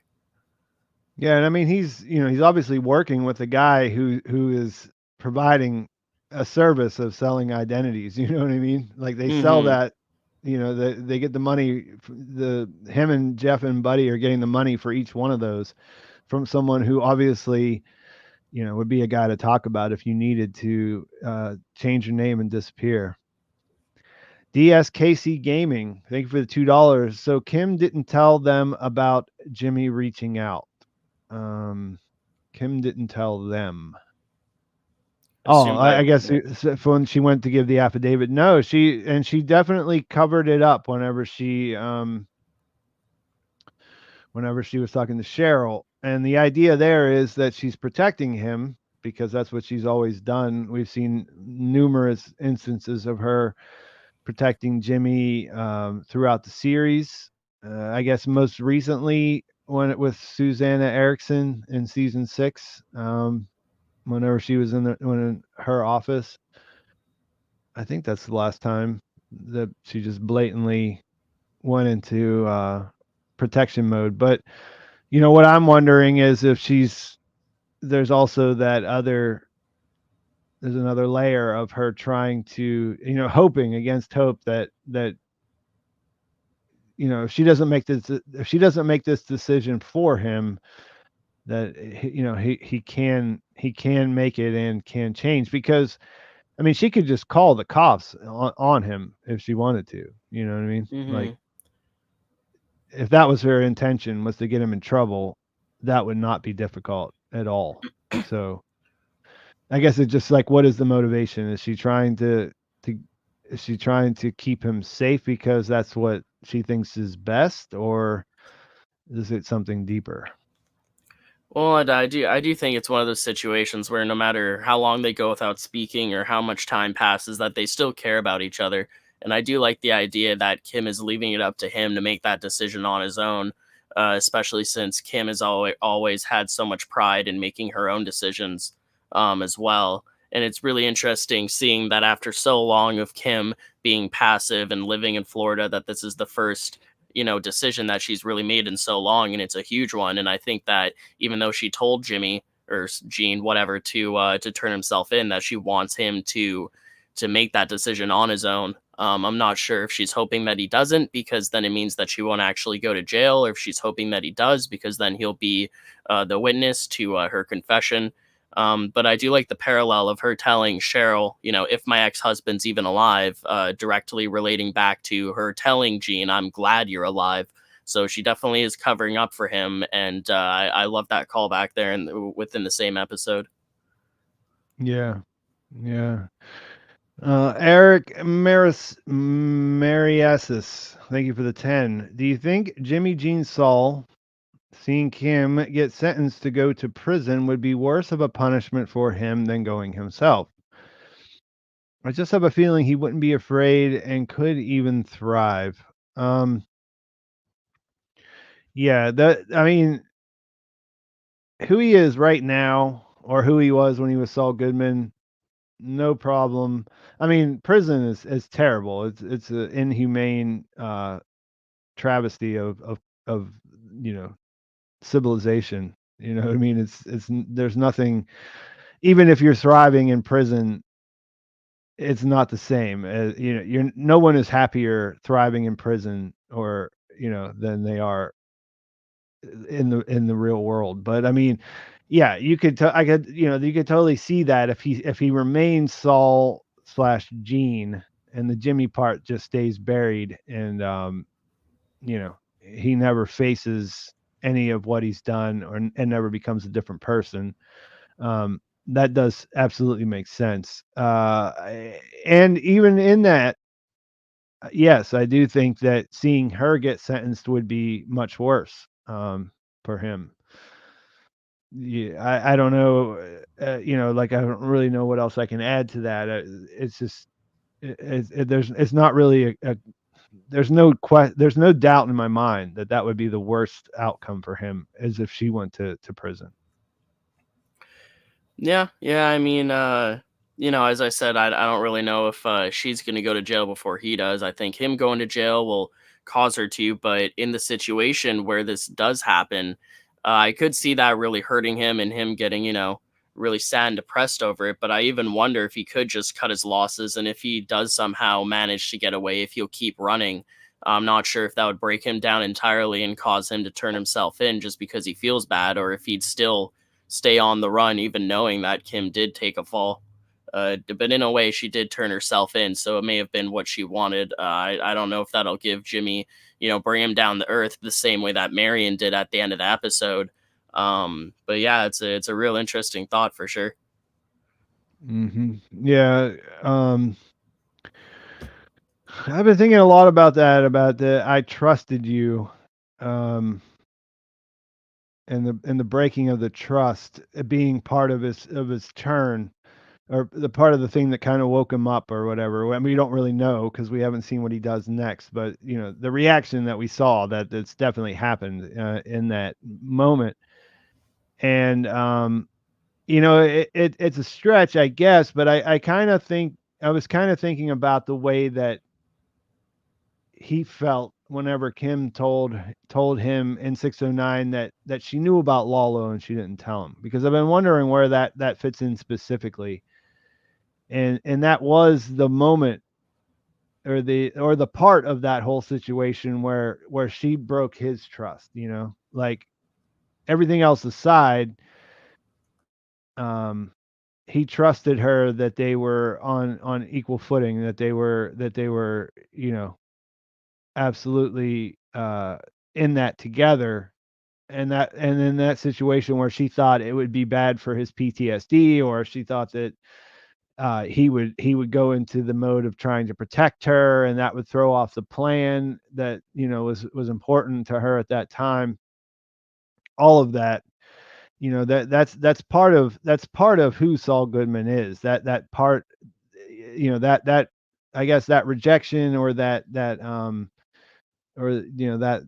lie, that breaking of their trust there, that's a part of who he is. That's part of what he's carrying around with him, right?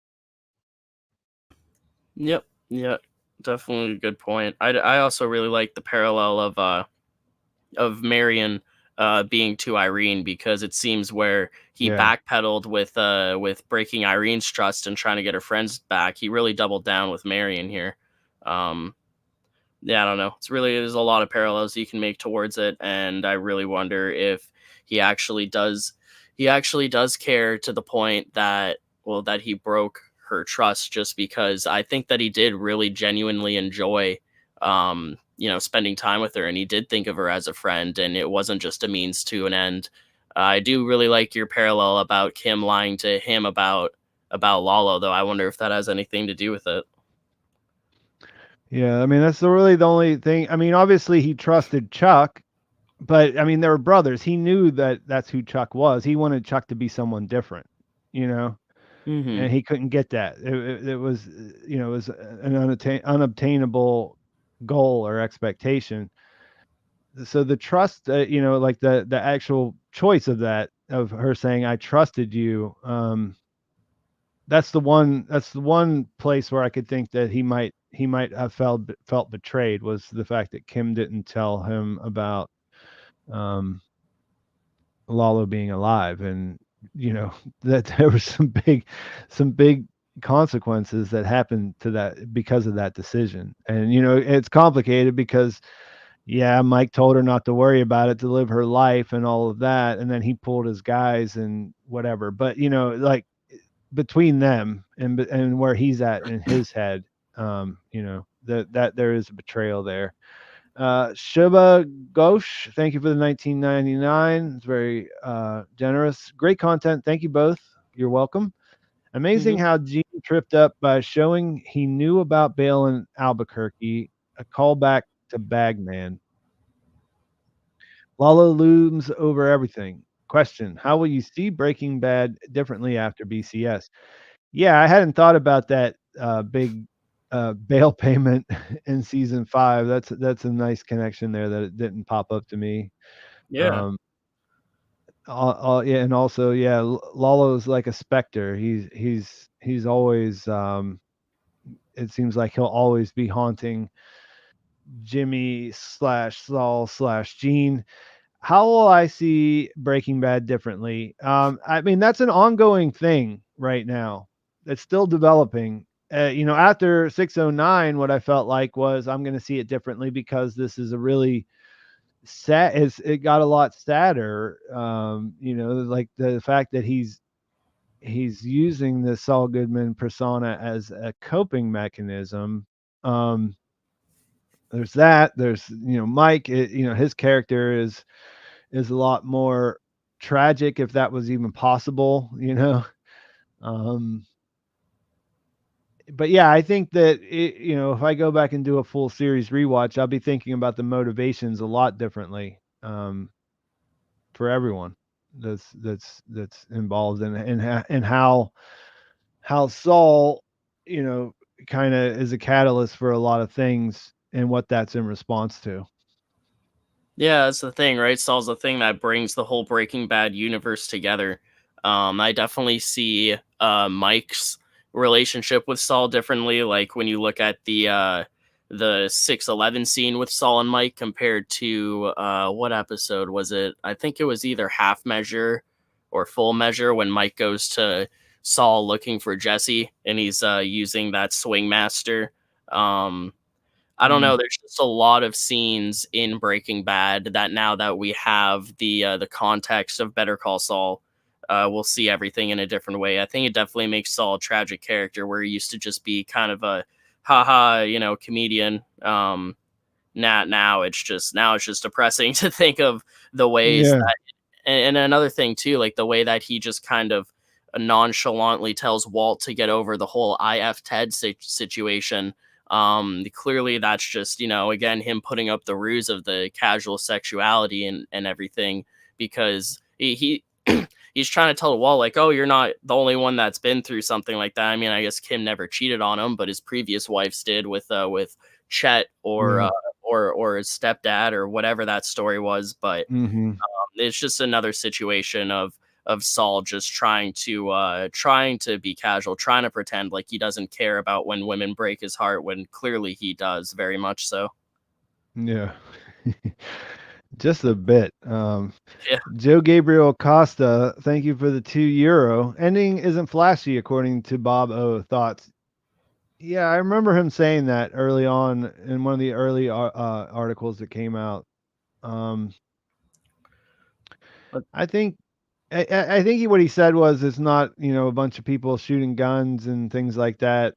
But he also said in that too that there is some action, and so yeah, I assume that he's talking about the closing moments specifically when he says how it goes out, and I think that sounds fitting to me. I feel like there's a lot of intensity wrapped up in him running away from Marion's, and I think that we'll get a climax to all of that. But I imagine, I mean, I think we're going to see that. We're going to see a final. We're going to see whatever Kim does after she goes back to Florida. I think that after her cry on the bus in the airport, she's going to be different. I don't think she's going to totally necessarily just stop being the person that she was in Florida, but I feel like she made the decision. She wasn't making decisions. She made the decision to give the affidavit after she talked to Saul or Gene, I guess. And so I think we'll see what happens with that. And then I think they're going to see each other again, or they're going to at least talk to each other one more time. on the phone at the very least. And yeah, then beyond that, I don't really see how it would go out with a bang. Makes I mean, sense. yeah. Yeah, you pretty much took the words right out of my mouth. I mean, I think we're going to see a little bit of action for sure with Gene trying to escape. But yeah, I don't think the ending's going to be like a huge gunfight like Walt and the trunk machine gun or anything like that. It's probably going to be more of a slow burn, more of a character study, more character development to conclude out Gene and Kim. It's not going to go out with a bang, so to speak. Maybe a heartbreak or two, but nothing nothing quite like a showdown in the same way that Breaking Bad was. Yeah. Steve Bob JD, thank you for the 9.99. Do you have any future plans for your channels after the show ends, or is it too early to think about? Mm, well, I'll still be doing TV. I mean, I'm always doing something. Um,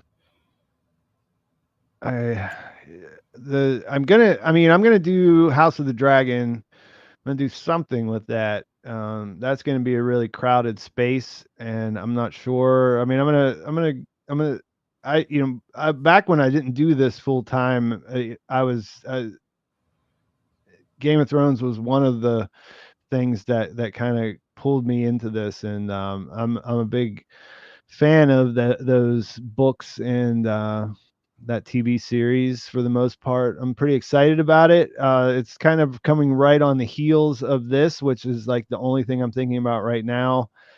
I'm I'm gonna be. I think I'm going to be pretty invested in that and be doing a lot of content around House of the Dragon. But right now, I'm just so focused on how this episode is going to end in Better Call Saul that it's kind of taking up all my free time. Um, yeah. Do you have any plans, Chase? Yeah, I mean that's the thing, right? There's a lot of shows that I've wanted to cover over the course of the past like 6 months or so. It's just that Better Call Saul has taken up so much of my time. I mean, I would have liked to talk about Stranger Things season 4, The Boys season 3. There's definitely a lot of shows that I have on my radar. I'm really excited for the Fallout show to come out whenever that happens. Probably not going to be for another year and a half since they're just filming it right now. There's definitely a lot of new shows that I want to do. I might casually cover, the new Lord of the Rings show or the new Game of Thrones spinoff. I haven't read much of the source material or any really to those, so it's not really like I could go as in depth with the predictions and all that. But there's some shows that I want to watch casually. There's a lot of new shows on my radar that are going to be coming out within the next year, or even just new seasons of shows that I want to cover. Definitely got me hooked on Severance, but even so, even if I couldn't or if I didn't have the time to do Stranger Things or The Boys or whatever, I'd still like to go back and cover those eventually. Probably going to do some sort of channel update once Better Call Saul ends, just to give people an idea of what's on my radar. But there's a lot on my mind for sure. There's a lot of good television coming out, and that has come out, and I'd like to cover new stuff as much as old stuff or stuff that's recently aired. Yeah. I mean, it's funny because I have the shows that I like, that I really like, and sometimes those aren't popular enough to really um, do it, as this is my only form of income. And then there's also the thing of like when there's multiple shows that are coming up.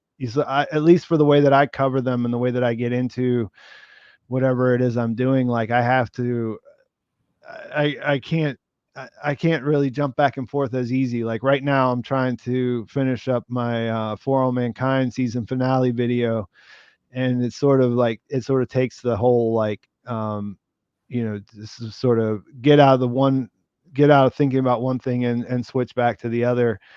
So like whenever the new shows are coming out, I sort of have to decide ahead of time which one I'm going to focus on, to really give it the time that I like to do it. And the only thing that I've been thinking about in the near future is House of the Dragon. And of course I'll do 1899, which is from the creators of Dark, which is one of my favorite shows when that comes out. But that's just a binge show on Netflix, so it'll just be like, maybe one weekend of excitement, and then everyone will forget about it until the Yeah. next the next season comes out, That's the thing with Stranger unfortunately. Things, with everything coming. I mean, I guess they did do the final 2 episodes or whatever separately, but the thing with Stranger Things, it all comes out at once.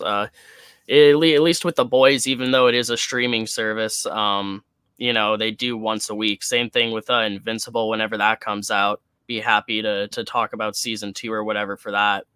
Um, but yeah, it's definitely just trying to figure out which shows you want to focus on and what you want to put your time into. Because as I said, if a lot of shows are airing at once, it's really hard to branch out when you're already covering something so in depth. But there'll always be time in the future. Whenever Vince Gilligan has that new show, I know he's just surfing for people to Yeah, it's maybe gonna be look a at the while, I script. think. So yeah, it's gonna be a Yeah. few years in the making, but eventually, definitely gonna give it a shot. Yeah, I'll definitely be watching. It sounds pretty cool. They they're saying it sounds a little bit more like X-Files than, the, Breaking Bad universe, but that's still cool. I mean, I would like to see whatever he comes up with next either way. Um, Andrew, thank you for the ISK 300. Thanks for the great BCS content. Gonna miss it.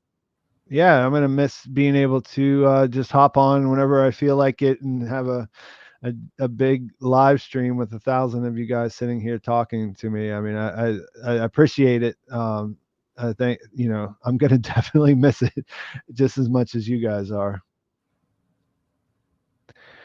Dogald, thank you for the $5 Australian. Kim and Jesse meeting reminds me of Walt and Donald meeting before Jane dies. Do you think that Jesse Kim combo is paralleling, foreshadowing something similar? Um, Well, I mean, my take on that scene was that they were kind of showing these two people, it's sort of like that it was sort of the final scene of Kim when she leaves Jimmy slash Saul's orbit. And it was before Jesse was corrupted and pulled into Waltz, right? Like he still hadn't started that journey, but they have pretty similar trajectories. So that's what I thought they were doing, and I think they've kind of said that that in follow up interviews and things that's what they were going for. Um, I'm trying to think how to, her dad. I see the parallel as far as her dad meeting Walt in the bar. That's what this is referring to, right? Yeah, yeah. Yeah, yeah. So, yeah, I don't know. I mean, there's tragedy in everybody's future and both of those scenes, but I'm not sure if it goes deeper than that. What do you think? I mean, I wonder if Kim will ever reference Jesse in the fact of, because she must know how Saul was involved with Jesse and Walt and all of that.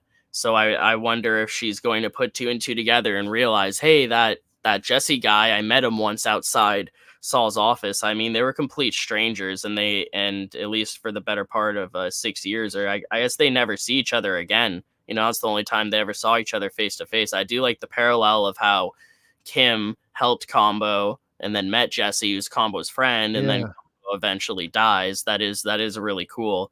Along with the fact that Jesse said that yeah, sure, he'll keep his nose clean, which he both doesn't literally, because he gets into drugs again and then ends up dying because of being a drug dealer. So I really do like that Combo mention, and I can see how you could parallel that to Walt meeting Jane's father while not knowing the significance of who he was until Yeah. afterwards. Yeah. So I Yeah, I mean, I think that's the point, huh? yeah, That he didn't she didn't he didn't recognize who he was talking to, and it goes both ways kind of in this Kim and Jesse thing. True it's West?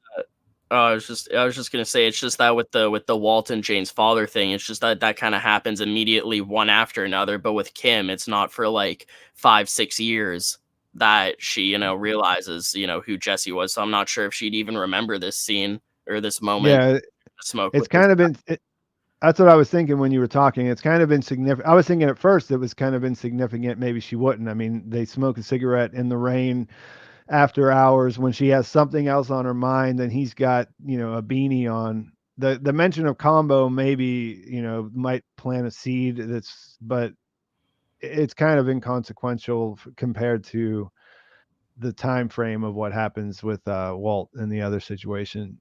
You're absolutely correct. True West, thank you for the 9.99. Kim was still herself when she signed the divorce papers. Was there an additional trauma, final straw, that sent her to Florida? Must be something big, right? Well, no, because I mean, at least story wise, she was on her way to Florida either way.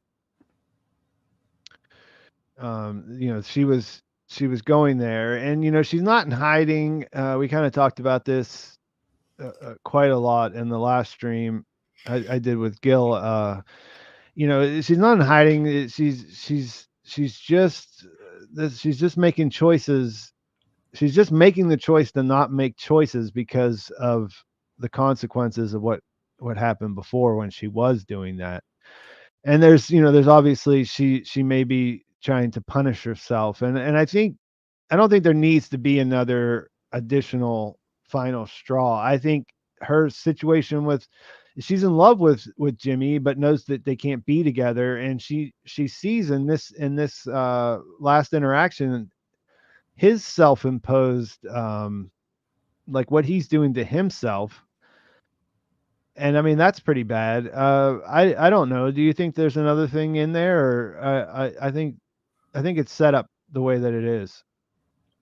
I mean, that's pretty much it. I do like how the way that she talks to Saul there, it's almost like, she wants him to say something. She wants them to reconcile at least a little bit. Not like they're going to get back Yeah, together, but at least have some sort of better ending, leave things off on a better note. But Saul just doesn't allow that. Um, I think that is kind of the final straw. And like, well, I'm not going to miss anything here. He has the chance to talk to me or say something final, and he won't. But yeah, she definitely was already on her way to Florida, and I do think that her situation with Howard was more than enough to give her all the trauma that she could ever need. yeah. Yeah, she's living with that, every day. Hmm. Over that time period, it's not hard for me to imagine that she becomes the person that we saw in 612. Matthew Whalen, thank you for the 9.99. Bob Odenkirk has the opportunity to deliver an Oscar level performance when his waterworks eventually happens in the finale, right? Yeah, I mean, I was talking to, I guess it was Courtney after the stream. I mean, the the stream with Bob and Ray yesterday. Like, yeah, there's definitely there's a big scene coming. The waterworks. I mean, when those two if we see a conversation with Jimmy and Kim, not Miracle Whip, brunette Kim, but the real people again. It is going to be a waterworks kind of situation. Yeah, I mean, it's definitely open to interpretation. I don't think it's too far from the truth that we may see Saul just break down and cry himself. Over what, I'm not too sure. We have seen him cry a handful of times throughout the show. Usually it's fake, whether he's crying to mess with Chuck's insurance or he's crying to stall the mall cop. One of the only times I can think of when he actually cries is during the season 4 finale after that whole Christy Esposito situation when he goes back to his car. Um, Yeah, that's what I was thinking about. That was the only one I could think about. Yeah, so I mean, it would be nice to see. Well, not that I want to see Bob cry or Saul cry, but be nice to have him, at least offload some emotions, maybe in a similar way to Kim in 612. Kind of crying about everything she had bottled up over the past 6 years. So it'd be nice to actually see some emotion from Gene in this final episode, with him finally maybe not compartmentalizing everything anymore. Yeah, and it would be good to see, because that Christy Esposito one, he did that alone, out of out of nobody around to see it happen. It would be good to see him, do that, so that not because for any other reason, but just for Kim to see that happened, that it took place. You know what I mean? Yeah. Because I think that's what she's hoping for. Like, there's not very many good options of what can happen with this guy right now, but I think for her, that would be what she's hoping, that he doesn't stay, in that torturous situation for the rest of his life that he's put himself into. Yeah. Graft Gold, thank you for the 5. Jimmy sacrifices his life to protect Kim from any legal consequences. Explain why Kim lied to Cheryl about him being alive. He may soon be dead. Jimmy sacrifices his life to protect Kim from any legal consequence. So I've seen the theory that maybe that was a flash forward, and that um it happens after whatever happens to Gene or something like that. I'm not sure if that's what this is saying. Um, I mean, I think it could be something along the lines of Gene sacrifices himself, so he purposely dies so that he can't be a witness to Kim's confession, so that she doesn't go to jail. But Kim almost seems like she wants to go to prison for it, so I don't really think that she would see that as a sacrifice. I think she's okay whether or not she goes to prison. Just whatever happens is where she's at. Um, I don't know. I do think that everything in 612 happens alongside each other, because I do think that mm, Jimmy self destructs in 611 and 612 after the phone call, and Kim wants to turn herself in after the phone call. I think that everything is because of that phone call, the way that they both snap and change the way that they're acting. Um, yeah, I'm not too sure if Kim wants to wants to stay out of jail, or if she would even really care much about that. I feel like she almost wants to go to prison after everything, to be honest. yeah, I'm not sure if she wants to, but I think she's okay with it if that's the way it goes. You know what I mean? Like, Yeah. she's willing to take the consequences. Um, yeah, I don't know if I can add anything else to that. I mean, it's there. Yeah, I can't think of anything better to add to that. Granny Gamer 1, thank you for the 5. This is all Abuelita's fault. Yeah, in a way. If she wouldn't have ran away after she hit the skateboarders. It's funny because, people, we always look for those funny things, like, well, if this hadn't happened, then nothing else would happen. And you could always go one step further. If you agree on one point, then you can always take a step back and go to another one. So yeah, we could put all of this down on Tuco's grandmother. Yeah, well, that's one thing that I love about this show. Everything has a huge domino effect, right? Like, if Mike wouldn't have messed with Hector, robbed his truck, then he wouldn't have messed with his supply chain through Gus, and then Hector wouldn't have put his eyes on Nacho's father, and then Nacho wouldn't have tried to kill Hector, and then Lalo wouldn't have been introduced, and then he wouldn't have tried to get Lalo killed, and then Nacho wouldn't have died. So in a way, Nacho's dead because of Mike. Or also, like, if Nacho only introduced Saul to Lalo because Nacho knew because of Tuco and this, that, and the third thing, and everything from the most recent seasons can always be related back to the beginning of the show, honestly, and that's something that I love doing with the show, just going down the rabbit hole. And same with the back and forth with Jimmy and Chuck, like, oh, well, if Jimmy wouldn't have switched the numbers, but he only did that because Chuck was kind of extorting Kim, but she was only doing that because this, that, and a third. I don't know. You can just go back and forth for forever with so Yeah. many different instances. Yeah. Big Ralph, thank you for the $20. Kim did make a move to redeem herself by coming forward. If Kim gets charged with a serious crime, Gene Jimmy can redeem himself somewhat by being on the verge of getting away and giving himself up or turning himself in or something along those lines to save Kim. Yeah, I don't have a lot to add to what you're saying there, Big Ralph. It's very succinct and to the point, and it makes sense. That would be a lot more satisfying than him being caught, I guess. You know, that's the big takeaway I have is that it's still a little bit of of a step down in that he's doing it to save Kim instead of, you know, for the, you know, for just for the reason of just wanting to, you know, not be what he's doing, you know what I mean? Like not really, but I mean, there's a lot of different ways that that can make sense too. So I don't know. Do you have anything else to add to this one, Chase? I mean, you could see him doing it in such a way because that's what Kim wanted him to do. So that could really have an effect on him. But again, I'm not sure if he would ever turn himself in willingly if he's going to keep going down swinging. But and I'm not too sure if him if him turning himself in would really make her happy, or if she was just projecting herself onto him. To be honest. Well, I mean, I think about like what the characters are doing and how will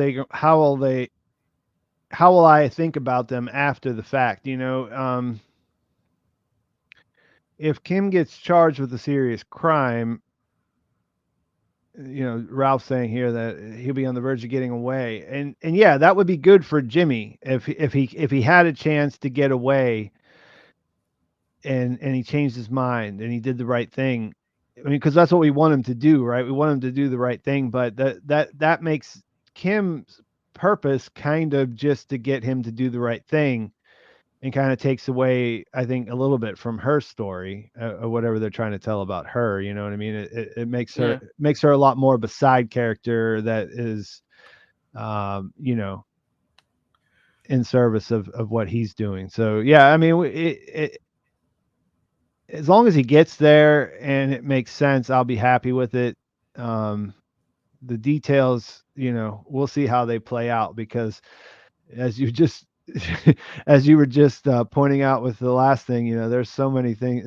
We could just go on about different directions it could go, and Yeah. you know that at the end of the day, we trust them, and until they do something to violate that trust, then um, it's all just kind of us doing mental gymnastics. Mhm. Carl Borchers, thank you for the 9.99. A coworker was a big deal, but a coworker was a big drug dealer in the past. He had millions, thousands of acres in Wyoming, yachts, etc. He ended up on the run for years, turned himself in because he couldn't take the isolation. Yeah, I mean that's difficult. Um, I think there's a point where you know, if you can get away, but if you don't have any kind, if there's nothing left, if you have nothing but the running, then I think there's a natural point where you get to the where you have to say that this is not worth it. This is, you know, I want this to end. Um, I hope that's not how this show goes though, because that would be. I mean, it could happen. There could be time jumps and things like that, but I'd like to see it. I'd like to see it a little bit tighter and you know, let it all play out in a relative amount of time. I mean that definitely can relate to Gene, right? Because Jimmy and Saul were always such charismatic social people or a social person, and isolation makes anyone go crazy, but him especially because he was always just so the life of the party, so to speak. So it's Yeah, I always mean something. his core drive is that he wants people to like him. He wants to be loved. I mean, that's what the creators have said. In isolation, you get none of that. Hmm. Nobody responds to anything that you do or anything. You know, I mean, that was sort of the whole thing with New Hampshire. Walt, right? He was Mm-hmm. alive. He got away. He had his barrel of money, but he was couldn't even go outside. Mm-hmm. That's no way to live. MJ323, thank you for the $5. If Saul knew where Howard is buried, it opens up interesting options. I also wonder if Kim's hair change is a wig and maybe she is actually sick terminal. Um, yeah, I don't think he does know where Howard's buried. I can't see any reason why. I can't think of any way that would come up where it wouldn't seem completely contrived. Mike should never have really needed to tell him that, and it would have to be a pretty kind of crazy situation if they tried to shoehorn that into say like, oh yeah, well they were having this conversation and it just came up. It doesn't seem right. I also wonder if Kim's hair change is a wig and maybe she is actually sick terminal. I hadn't um I hadn't thought about that. I'm not sure how that would improve the story, but it could be the case. I mean, it definitely is a wig, but Mm-hmm. I don't think it's supposed to be. Yeah, it's kind of a little bit obvious though. I mean, oh my goodness, like I don't know. I think that hairstyle is just atrocious on her. I think that's kind of the point with the whole contrast between the way that we're used to seeing her. I'm all for people, trying out a new style, and not to say that hairdo is bad. I've seen other people rock that kind of style, but it just does not suit her. It's just wow. When that first reveal with the Miracle Whip scene, when I saw that, my jaw was like, "What?" Like, okay, sure. I don't Yeah. know. It baffled me. It baffled me. Yeah, it's funny because I saw a lot of people pointing out how the potato kind of the cutting the potato and how that was a mirror of Gene's his first his introduction at Cinnabon, and yeah, it's funny how that hits so much like it feels like a much bigger jump in the case of Kim, because we've seen like Jimmy is already the second version of Saul that we saw, like chronologically watching it. Mhm. So seeing him Yeah. as someone different, it's not as crazy. Although it absolutely was the first time I watched season one. I was like, what the heck is going on here? Like, why is this in black and white? Who is this mustachioed person? Where does this fit in with everything? Anything, it was Mhm. completely mysterious. Ruari Gogarty, thank you for the £10. Episodes 10 through 12 have made Jimmy seem a lot less likable as Gene in Saul in Breaking Bad era. Intentional so we don't feel sympathy if he goes to jail. As Jimmy, I was rooting for him and never viewed him as a bad guy. No, I mean, I don't think that's why. It could be, but I don't think that's why. I think it's more of they know that we do feel that way about Jimmy. So it's hard for us to watch him go down this path, and then, obviously we'll hope that he can turn it around. I mean, I think they're pretty good at gauging our expectations and what we want to see and what we might be thinking when we watch particular things play out. And I think, yeah, this is more about setting up a will he, won't he kind of come back around situation. I mean, I do really think that they have done a great job sort of treading that line, because they do things where we're like, oh, oh wow, he actually is kind of a bad person, but they don't take it too far to the point that he's not irredeemable, right? Like if you would have actually killed Marion, then that would have been to the point that it's like, okay, who even really cares what happens to him anymore, because he's just a horrible person. He killed this old lady. Or if you would have actually, killed that guy with cancer, it's bad enough that he robbed him. But I just think that that's just sort of treading the line of, okay, well, maybe I'm losing a little bit of sympathy for him because of the horrible things that he's done, but at the same time, he still is a tragic character. He still does have that sympathy. He hasn't quite become totally irredeemable. Uh, and the same thing could be said for Kim, because after the whole Howard situation, I just genuinely didn't like her as a person anymore. But then she kind of takes off her blinders and realizes the consequences to her actions, and feels bad for it at the end of 609. So I think that was at least a little bit redeemable. And then the fact that she's so shaken up over it, bottling it up for all these 6 years, it really does make you sympathize with her and what she's going through.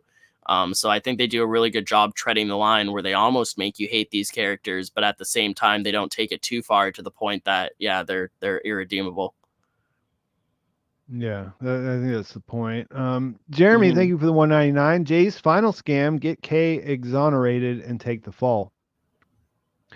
Yeah, I mean, and this is what I was talking about a few minutes ago. I don't really want to see, um, I don't really want to see that to be the whole purpose of the character of Kim Wexler is, to be like the whole line back in season 2, you don't save me, I save me. I mean, that's who the character is. So having Jimmy save her at the end, or make the sacrifice for her in some way, doesn't really seem fitting to me.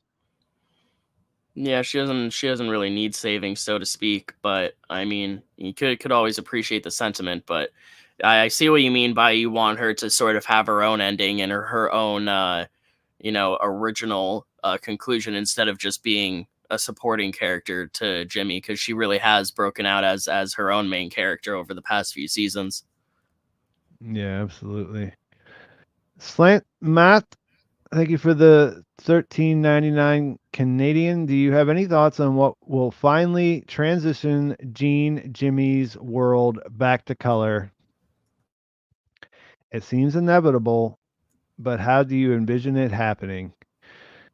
Yeah, I don't know. I mean, it seems like it should have happened, or it could have happened, and there's so much riding on it now that it almost like has to be uh really subtle, or they have to lean into it in a way that makes it almost like a dream sequence or something like that, you know what I mean? Like, where, Hmm. like, if it's because he sees Kim again, or if he, or if he has that, if he has that aha moment where he, where the wall breaks down, and he's able to experience what we wanted him to experience, or whatever. Like, it's gonna it, they're gonna have to handle it in a way that it's like, it seems seamless, like that's not Hmm. distracting in a way, right?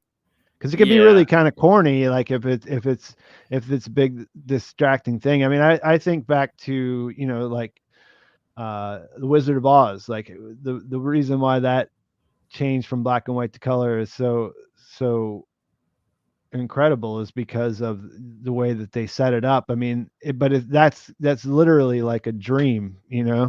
How can they Hmm. do that in a grounded, character drama? I'm not sure. I mean, I definitely was waiting to say that. I like how you bring up how it's corny, because even though it is kind of corny, I do like the idea of the Gene Kim reunion, being the classic cliche theory of what brings his life to color. There could be many other things that do it, right? Like, does he die somehow? Does that bring it to color? Does he go to jail and maybe, accepting, or even if he doesn't go to prison, just sort of being able to let go of his past and move on with his life in whatever fashion that is, because he's never been able to let go of his past. I mean, he compartmentalizes it, but he still holds all those mementos. Even as Saul, he holds all the mementos from his life as Jimmy, and then as Gene, he has that shoebox full of his past. I think that maybe one day, he might be able to actually move on with his life and let everything go. um that's the thing, right? I think that it is a corny idea. That being said, I do love it. I mean, who knows, maybe it won't go into color, and the only bit of color we ever do see is the reflection of his commercials and his glasses. I still think that's a great full circle moment. But yeah, I trust the creators, and we'll just have to wait and see what happens. But even if it is a little bit corny, I think I'm still gonna like it. But if they don't do it, I won't be disappointed. Yeah. I'm super curious. Like, it'd be weird if it doesn't happen, but it's like one of those things. It's sort of like the breakup, or when Kim's gonna leave his life. Whenever you're going into that episode 609, you think, I don't like any of the options. That's kind of where I'm at right now, and that worked out splendidly. So I'm assuming that this will as well. Ramsey Hmm. Bolton, thank you for the €5. When Saul says to Kim, "Have a nice life," it's clear he acts because before that, you see he is nervous about it. He just wants to look cool to her. Yeah, we touched on this earlier. Hopefully, you were here when we brought that up. I mean, Francesca says on the thing that it's been an hour, so he it took him an hour to get himself prepared, bouncing the ball around before he lets her in. So it's absolutely what they were going for there. It's not easy for him. Francesco Ciaramella. Thank you for the €5. Are you sure Mr. White died on Breaking Bad's ending? Because I see BCS finishing just after Breaking Bad. Yeah, this is all pretty settled. He died in September. The phone call between Jimmy and Kim is in November. Hmm. They definitely I mean, it wasn't really it wasn't really supposed to be ambiguous of whether Walt died or not. But fans obviously kind of talked about that a little bit after the finale, and they said that specifically in El Camino for that reason, right? Isn't there like a Yeah, yeah. They mention it. It's either on the TV with Suzanne Erickson, or it's over the radio when I think it might be over the radio in the car when Jesse's listening to it. Um, I don't know. I I don't know, because like back in the day, I don't know if it was one of the first videos he'd ever did on that channel, but Film Theory did a video about Walt surviving, and I mean, when I very first saw that video when it first came out, it kind of almost sold me on the idea. Um, but again, it would have kind of weakened the impact of the finale, and I do accept that Walt's dead. They did mention in El Camino. I'm not sure if during the Francesca call, did Gene talk when Gene was talking to yeah, he Francesca says about the maestro or whatever?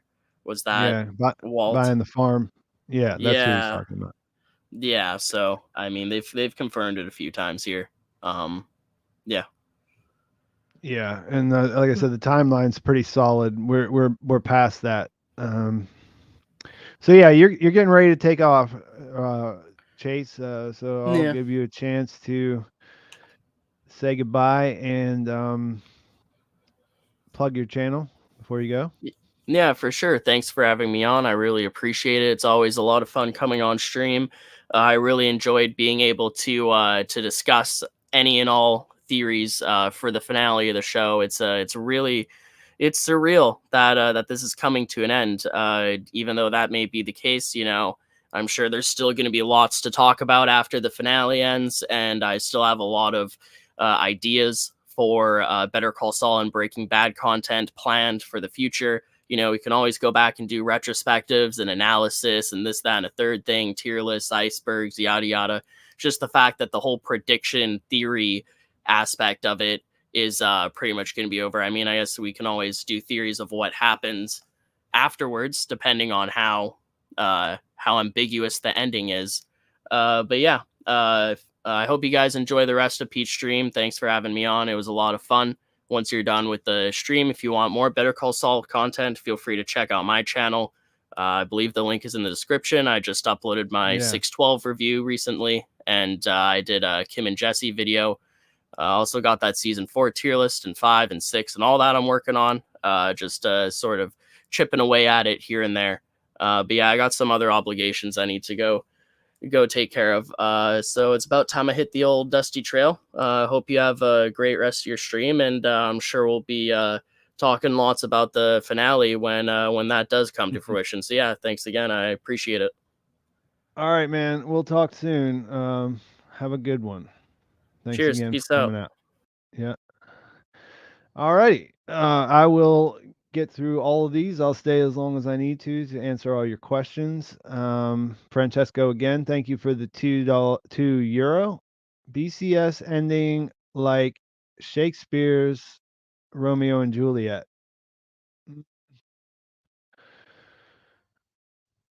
Yeah, I don't know about that. We'll see. We'll see. I don't know how we get to that point, but if anything comes to my mind as I'm answering these other questions, I'll come back to that. Manu John, thank you for the 40. Saul going to vacuum guy, which means Saul gone.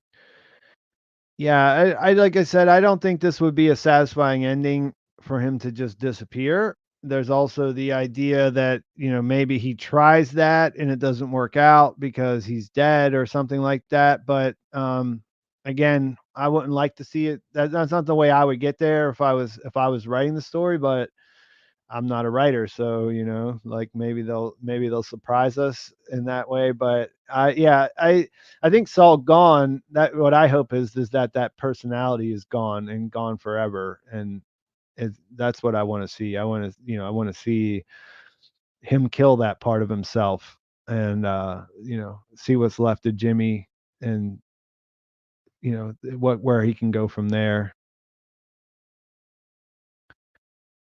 Big Ralph, thank you for the 20 again. That's very generous. Cheryl is still wearing her wedding ring in episode 12. You go back to episode 6, she treated Howard like, not well.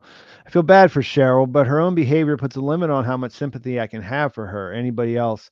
I've seen this a little bit in the comments, but what I don't understand is they never made it clear why they weren't getting along. Like I can't really have a feeling about Cheryl because Howard, he was mostly a good guy, and he did commendably deal with his trauma after what happened with Chuck. But I mean, it's not it's not it, it's not unthinkable to me that he may have been, uh, you know, he may have been deserving of what he was having in that conversation with her. Like he just because he's good at his job or whatever doesn't mean that he was a good husband.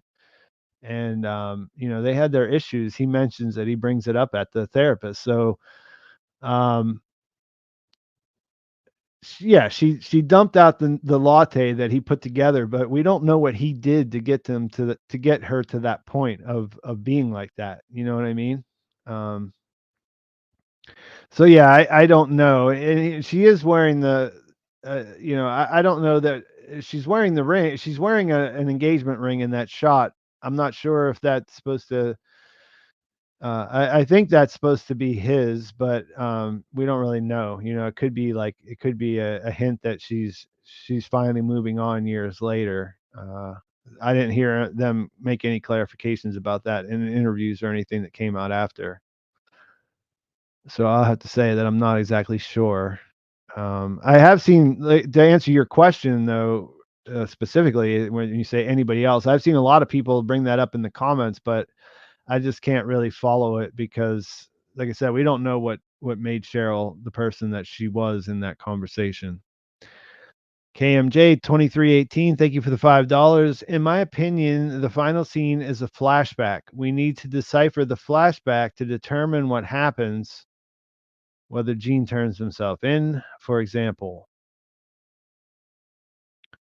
So you say, in my opinion, which is kind of throwing me off a little bit. I think what you're saying is you're guessing that the final scene in the series that we haven't seen yet will be a flashback. And then we have to decipher to determine what happens. That's an interesting idea. That would be something that could be different and fun. Um, but I don't know what else to say about it than that because we haven't seen it yet. Otherwise, I'm misinterpreting your question, and I'm sorry about that. But I I I think that's what I'm getting from it, the way you wrote it. Let's see, scrolling. Here's one. Josh Shermer, thank you for the $4.99. Kim lures Saul to meet and sets him up to be arrested. I would be really surprised with that. I don't know why she would have to do that. I think she asked him to turn himself in. I feel like that's where she drew the line. Later, whenever she sees Cheryl, she doesn't say that she knows he's around, or she doesn't turn him in herself. So I would be really shocked if that happens. And they would have to do a pretty good job in the way they delivered it for me to actually be okay with it. But it's possible.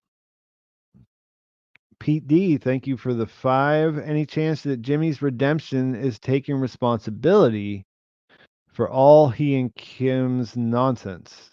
Yeah, I mean, if he did something similar to what Kim just did, that would certainly count as taking responsibility as far as I'm concerned. He's pretty far from that where he's at right now. So yeah, that's what we're looking for in the finale is to close that gap. But yeah, I mean, I think reckoning with what he's done is a path to redemption for this character. He can't make it right, obviously, but that's the kind of thing that we want to see. At least that's what I want to see. Matt Roselle, thank you for the 5. Is it possible they've foreshadowed Jimmy taking his own life? Chuck hanging himself in Chuck, who killed himself, hanging self in closet line, wanting to go to Belize. Well, if he did kill himself, you could go back and look at all those things and say that they support that. I don't think it was foreshadowing when they did those things, if that's what even how it turns out. I mean, they didn't know whenever they made those scenes, and especially like the hanging yourself in the closet line, they had no idea that there was even they're going to be in the situation to have to write this character's ending. So if they did, if it felt like foreshadowing, it'd be that idea that where they go back and mine things that have already happened to, inform what happens now, not the other way around. It definitely wasn't something that they knew ahead of time. Randy Soyamatsu, thank you for the 4.99. Is the black and white timeline confirmed to be now? Could there be more and more time jump, even one scene or epilogue, like Kim taking the oath again, Jimmy paroled? There could be. The black and white timeline is confirmed to be in 2010. This phone call that's on the screen right now, that's November 12th, 2010, Jimmy's birthday, and also the receptionist at Palm Coast Sprinklers. They share the same birthday because we saw the Kim have to go sing happy birthday to her right afterwards. There could definitely be another flash forward. It just depends on how things play out. I've seen a ton of theories about like what might happen after he gets out of prison theories, and some of them are not too bad. They're not where I would go in the first place, but I like those a lot better than the Jimmy just being super cool in prison and living it up, being a shady lawyer for criminals in that situation. So we'll see. Al Bundy, thank you for the $2. Thoughts on Kim back in Albuquerque being a flash forward? I touched on this earlier. And I saw that, and those are the kinds of theories that you read it and you're like, oh yeah, maybe, and then when you think about it a little bit longer, I don't think it holds up. I think Chase said it earlier. I think that the event that puts that in motion is her talking to Jimmy, or talking to Gene, and him saying, "Why don't you turn yourself in?" You know, at that point, he says, that Fring is in the ground, Mike is in the ground, Lalo is apparently in the ground. So there's nothing that's really stopping her from going back, and I think she just realizes that in that moment. But it like I said, it's one of those theories you read and you said, "Oh, what if that's after?" I don't think it holds up, but I guess we'll see. Uchida Oganame, thank you for the 5. I think Howard's wife deserves to be the one who gets the spill to the feds. Despite his charm, He's a sociopath who needs to pay. What do you think? Well, I don't think he's a sociopath. You know, mm, I just that's something that we've seen him do the right thing, um, especially early on when he was trying to impress his brother. So I don't think so. I think he's pretty far from his best self in the Saul Goodman timeline and in obviously in the Gene and towards especially the end of where we're at right now. But we'll see. It depends on his decisions going forward. Still, I guess the jury's still out. But for me, not a sociopath. But not he does need to. I mean, not that he should avoid or like he shouldn't get away with any of what he did either. I'm not saying that. It's I'm fine with him facing this consequences, but uh, you know, I still find him sympathetic. JB315, thank you for the 10. Could easily imagine Gene getting safely back to his apartment, grabbing the shoebox and turning around to see a silent dog sitting there, followed by Buddy nabbing him. Well, I would like to see the dog return. I think that would be a great little surprise there. Otherwise, though, I don't really see why Buddy would be getting involved. So, yeah, I'm trying to put it together in a way that it makes sense. I feel like, I see a lot of people talking about Jeff being stuck in jail, and I don't think that'll turn out to be very consequential. Any of that. It's more about what his decisions are going forward. But we'll see. Richard Seymour, thank you for the 10. Maybe he takes Chuck's advice. In the end, you're going to hurt everyone around you. You can't help it. So stop apologizing and accept it. Embrace it. Frankly, I'd have more respect for you if you did. That's one of the main reasons why I don't want to see an ending where he gets away with it. I don't want Chuck to be right in that. Um, Obviously, Chuck was right about some things. He was also a complete ass, and treated his brother terribly. So yeah, that would be an unsatisfying ending to the series if it was all about Chuck being right and Jimmy leaning in and going with that. For me, you know. Amy Fox, thanks you for the $20 Australian. Do you think Gene Saul will finally feel remorse and turn back to Jimmy? Do you think he will sacrifice himself so Kim does not go to prison?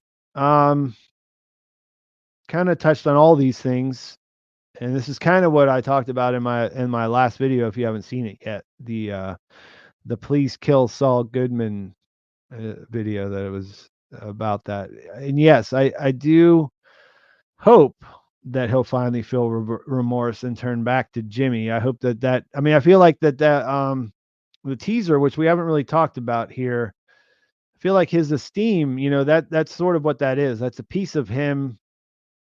It's a piece of Jimmy that still exists out there in the world, and it's all battered and kind of pushed to the side and out of view, but it's still there, and that's what I'm hoping, and that we'll get to see that. And the sacrifice part, we've kind of talked about this a couple of times. It's fine if that happens in the process of him realizing that and doing that. I hope he doesn't only do that so that Kim does not go to prison, because that's sort of in contrast to her, you don't save me, I save me. And I don't think she would actually appreciate that in that way. And he should know that because they've been together for a long time now. So that's where I would land on all that. Barbara Seville, thank you for the $10. Thanks for the great coverage and insight. Huge fan of you, Kiwi, and Courtney. Yeah, thanks for that, Barbara. And I saw some other people mention Courtney in the comments. She wasn't able to make either one this week because she was busy. But I think that you'll be seeing her one more time before the season's over. And yeah, uh, I really appreciate this. And I'm gonna be really sad whenever this is over because I won't be able to so easily do it anymore. It's been a lot of fun. It's funny because streaming is not like it's definitely not something that I went into. It's not my personality to sit here and think that people want to hear me talk about my thoughts for 2 or 3 hours in a row. So it's been fun in a way that I hadn't expected. Alyssa Bell, thank you for the 9.99. I feel like Howard's body will be found with the connection to Mike being known. It's possible. I think it's a pretty big stretch, and I'm not sure what it would add to the story other than there is evidence. So yeah, like I said, I think it's possible, but personally I don't need to see it happen. It did say if you look, their names are in there. Gus Fring, Mike Ehrmantraut, all of it. She laid it out as it happened. So yeah, there is the thing, and she even said that to Cheryl. She said they will search, but you know we'll see if they get there or not. That'll like it wouldn't ruin it for me. I just think that it wouldn't be. I don't need Howard's body for closure personally. Big Ralph, thank you for the two. Kiwi, Pete, Courtney, and one take rule. Thanks. Yeah, thanks again. Yeah, and Gil will definitely be back on Tuesday. He doesn't like to do the preview ones because he doesn't like to watch the teasers and things like that. So he's always out on Saturday, but we'll be doing it again on Tuesday for sure. Aaron Olds, thank you for the 5. Did anyone else see the creepy silhouette at the end of the theme? Does that mean anything in particular? Yeah, that was Kim. I have it right here somewhere. That was just a shot of Kim returning to Albuquerque, and it was just like one of those little things that happen later in the episode that they show, and you wonder what it is until you see it. And we did see that when she walked out, and that was the exact same shot of that we saw whenever Jesse picks up Walt outside the same airport in the van before 4 days out or whatever one that they went to cook in Breaking Bad. Really cool. Thank you for the 10. At the courthouse, Kim sees ponytailed, stiletto-heeled lawyer coaching PD client. Pan to black and white Kim in sensible shoes. Another Kim flashback or Kim U-turn after bus scene back to Albuquerque in the finale. I don't think so. Gil brought this up in the last trailer that maybe she's definitely at the airport and she's getting ready to leave, but maybe there's an intervention. It's possible. I don't think he was like I don't want to misrepresent. I don't think he was saying it as something that he thought would happen. Like he just said that it's a possibility because we don't see her get on a plane or return to Florida like physically. But I think the crying scene is the beginning of the turn. Like she did what she had to do. I mean, she's there in the first place for that reason, right? She made a decision. She followed through with it. She's feeling part of what she's repressed in that moment, and feeling bad about feeling remorse for what happened as a result of that scam. So I think she is in the process of changing. She's not going to be the same person that she was in the beginning of that episode, but I don't know where it goes from here. I do believe that there'll be there'll be one more crossing of paths, if not like face to face, then at least on the telephone between her and Gene. But it's kind of hard to figure out how we get there if it doesn't involve him going to court. And even then, it's still kind of it's still kind of hard. Bobby Burak, thank you for the 2. Does Gould have final say on ending or him/Vince? Well, I mean, Vince is a producer, but Gould is the showrunner. And Gould, they're co-creators, but I mean, I think they have. I mean, obviously they have they've worked together professionally for a long time, so there's a mutual respect, and I'm sure there's a natural back and forth. But technically, the showrunner has final say on everything. That's what a showrunner's job is. They have to sign off on the scripts from the writers' room. I mean, Gould's obviously involved in the writers' room and all of those different aspects. But I mean, that's what the showrunner does, is they have the final creative say on what gets in and what doesn't. They can veto anything. They have to go and they have to fight with the producers sometimes for money when they need it for certain things to make sure stuff happens. There's a lot, but yeah, I mean, if just talking technically, Gould has the final say.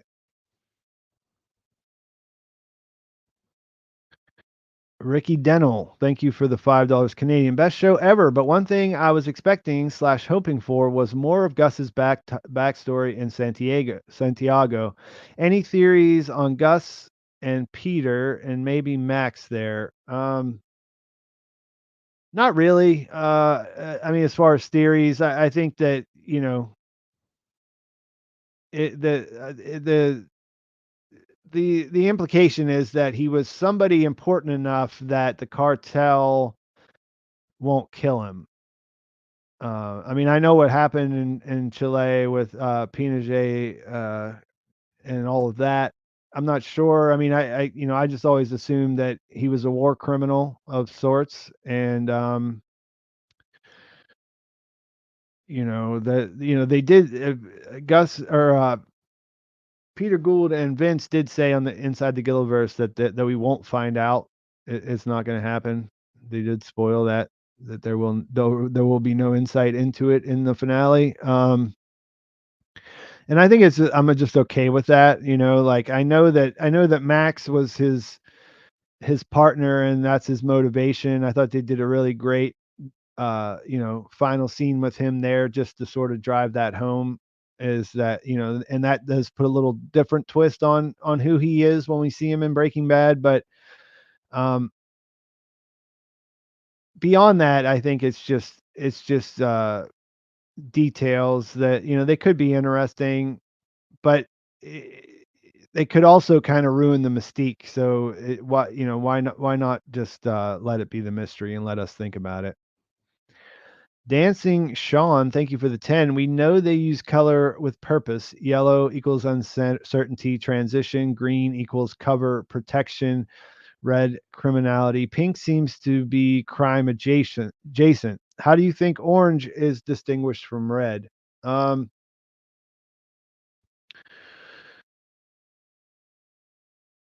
Pink seems to be crime adjacent. How do you think orange is distinguished from red? I mean, if you're going just from that, it should be similar. Um, and I'm trying to piece this together with what you're getting at, because I know you asked this question a long time ago, um, about 44 minutes ago, and I don't know what I was talking about 44 minutes ago. I wish I had something better to say here. I mean, orange is the combination of yellow and red. So if you're talking about, if they're thinking literally like that, then uncertain criminality is where you get to, from a color theory point of view. But yeah, I'm not sure what else to say about that. Sorry, Dancing Sean. Sucked 199. I feel final scene will be a flashback to a happier time. Could be. We mentioned this earlier. They're jumping all around in the timeline, so there's really nothing that keeps them tethered to a linear situation. But I do hope that they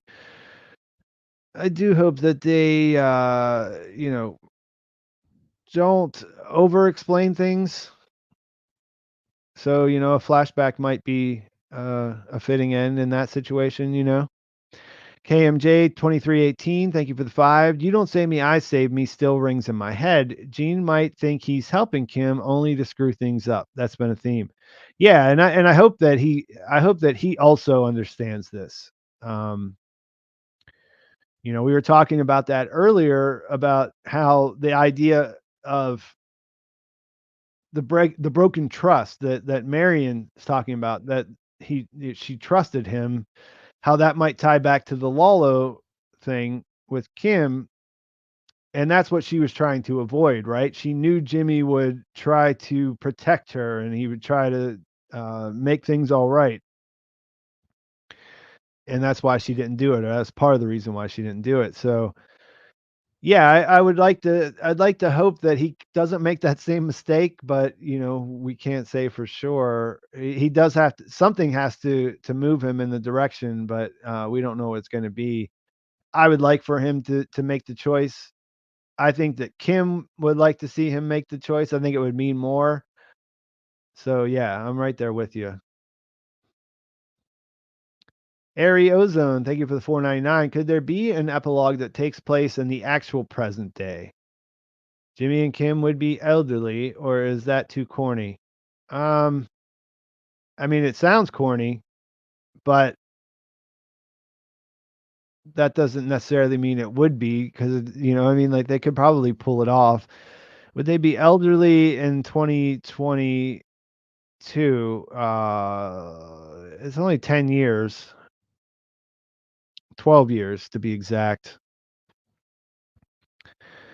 I don't know. It would be for them to be elderly and for it to be like really kind of set apart from where they're at right now, it would have to be in the far future.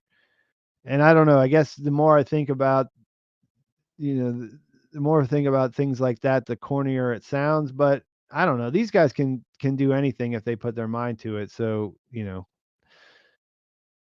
we'll see.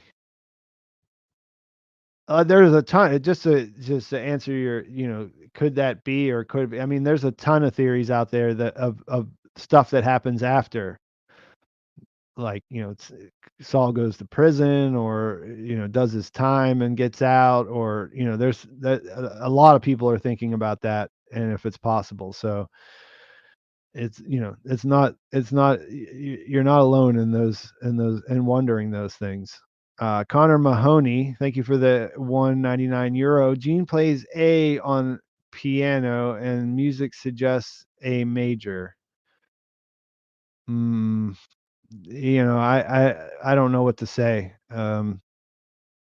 I saw him hit a key on the piano, and that's as far as my mind went. I was like, why is he doing that? He's testing if the guy's going to wake up or not. It seems like he could have done that in a different way. I don't know how to. I don't know the difference between A and A major, so I can't really say there. Pinworm, thank you for the 5. What's the possibility that the last episode ends in 2022? Think of the possibilities. I just answered this with the last question, so and agree. There are a lot of possibilities if they did that. I'm not sure what else I can add to it. Ron Martin, thank you for the 5. What spin-off shows have you heard of that might be coming out of BB and BCS?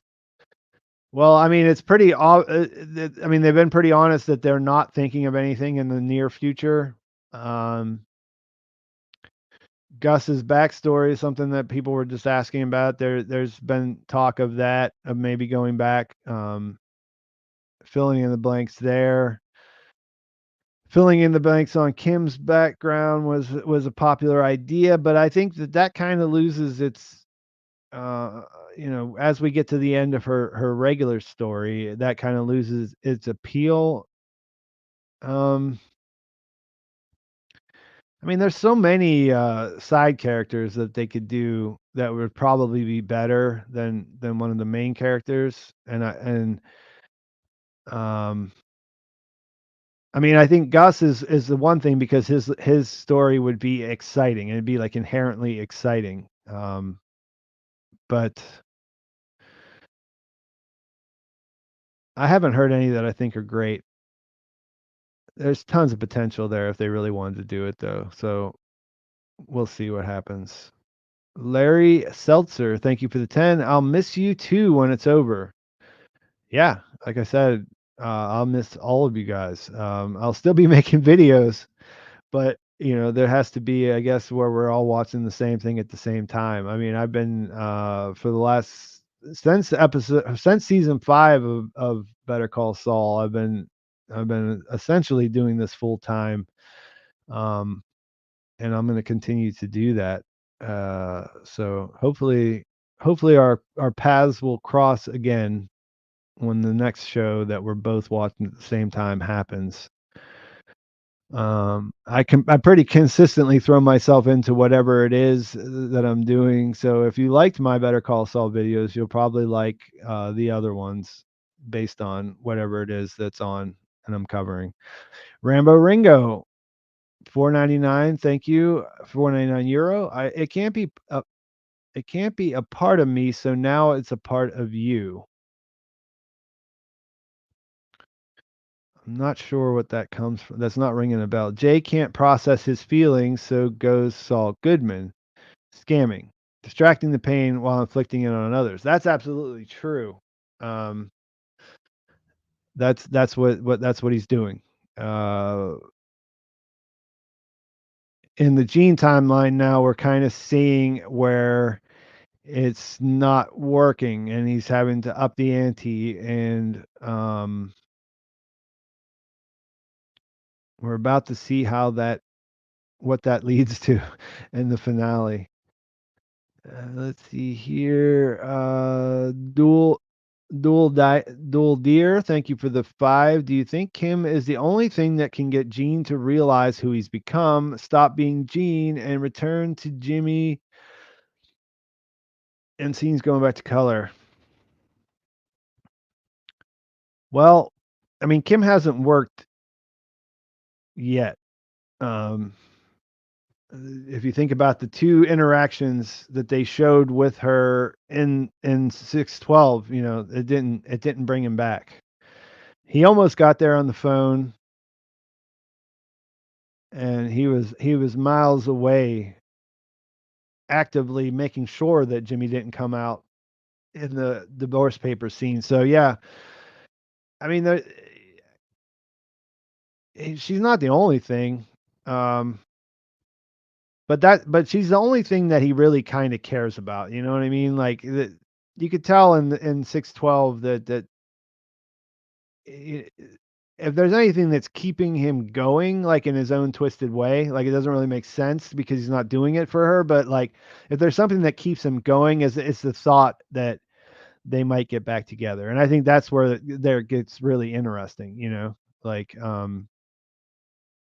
he actively pushed it away because it hurts, but yeah, it's definitely something that's very real to him and has it plays a part in all of his decisions, whether he likes to admit it or not. Brian Sarway, thank you for the 10. If Jimmy is to achieve emotional catharsis and self-actualization, i.e., killing his Saul Goodman persona and facing his ghosts, what do you think that scene could look like? Somebody else asked me almost, the wording was a little different, but someone asked a very similar version of this question in my on my last video, and I saw it this morning whenever I was getting ready, and I'm not really sure what I thought about that when I read it the last time is that, like I I I I'm so happy that it's in the hands of Bob Odenkirk. Like we talk a lot about everybody, there's so many great actors in this series. And um when we saw Kim's scene in the last episode, that's one of the things that I've been thinking about, is that Bob has one of those in him for this character if they set it up that way. And I'm not exactly sure, but I can't wait to see how he delivers that. That's going to be one for the ages.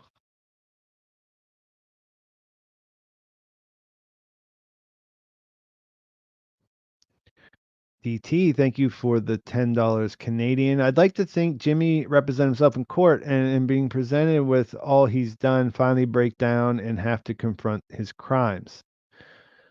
Yeah, yeah. I mean, this is sort of going to what the last person mentioned too. Like, what could that be? There's all these different kind of situations where he could finally do that. Um, Almost too many to do. I mean, if you like this idea, then that's cool. I mean, there's nothing. I don't have anything to say to take away from that. Like I've said several times in the stream, I'd like to see him make that decision on his own, but he's also an addict. He's also an addict in active relapse. So that's not necessarily something that happens. It's complicated. So I don't want to. I don't want to. I don't want my own thing that I want to cut me off from all these other things, but it kind of does, because that's kind of how our brains work. Amber T, thank you for the 420. I appreciate you so much, Pete. It's been great. I appreciate you too. I remember you were one of the first super chats that we had, Gil and I had in our first stream. So yeah, thanks. Thanks for the kind words, and thanks for showing up. KMJ 2318, thank you for the 10. Clarified, predicting it being unknown if Gene turns himself in. And the episode ends with flashbacks, one with Chuck, one with Walt, and one with Kim. And we debate what Gene actually does based on the combos. Now that would be taking a this is a follow up to your last one. I remember reading in this. The wheels are turning inside your head, aren't they? KMJ 2318. As it's a developing situation. Yeah, I'm caught up in it. I like I like what you're thinking about and where you're going. I'm not sure how well it holds up. This would kind of take the Sopranos ambiguity to a different level. That would be something we haven't seen before. And they could be, I mean, they could be confident enough to try to do something like that. I mean, I don't think many shows could get away with being like that. Uh, you know, uh, it seems a little. It's I don't know. It seems a little concepty for, what I mean, like to get past everyone that has to have like, all the producers and everything else. But who knows? It sounds like a cool idea. Like you're definitely making me. I'm definitely thinking about it now that you brought it up. And you're on record. If it does turn out to be that way, you're on record right there. Everybody's seen it. So we'll see what happens. TF Cooks. What about the Kettlemans and the Lady Liberty? I feel like at this point, I don't need to know. I know it was theirs. I know he has it. I'm okay with that. There was the idea that they could be the people behind the scenes, where like that he pulled them back in with the money laundering and stuff like that.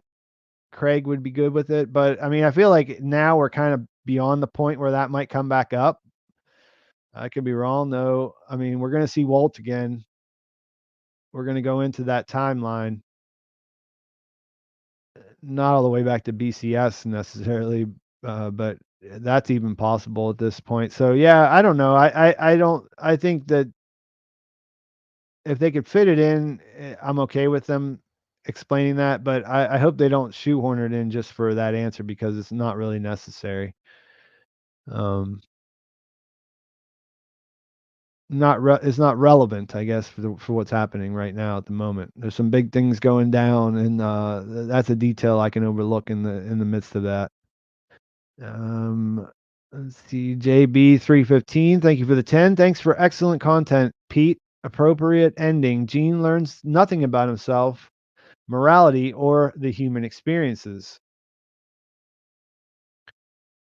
Doubles down on ego and successfully runs for president of the United States. Yeah. Um, it's funny because we look at him through this moral lens, and a lot of the things that he does, and this is sort of, they pointed this out throughout, like, um, I think, one of the obvious ones was how Chuck uses some of the same things and his pursuit of justice, and it's okay because it's only Jimmy, so it's okay if he bends the rules in order to catch him because that's so important. It's I like the little joke here about the president of the United States is what I'm trying to say in a roundabout way. Not this particular president or the last one, but just the idea of power and the things people do to get it, and once they get it, the things they do to hold on to it, and the way we kind of look at that as just normal. Shane Parole, thank you for the 5. There is a writing team known for liking to pay. This is a writing team known for liking to pay things off. Yeah, they're thorough. They definitely are. One of the things they do.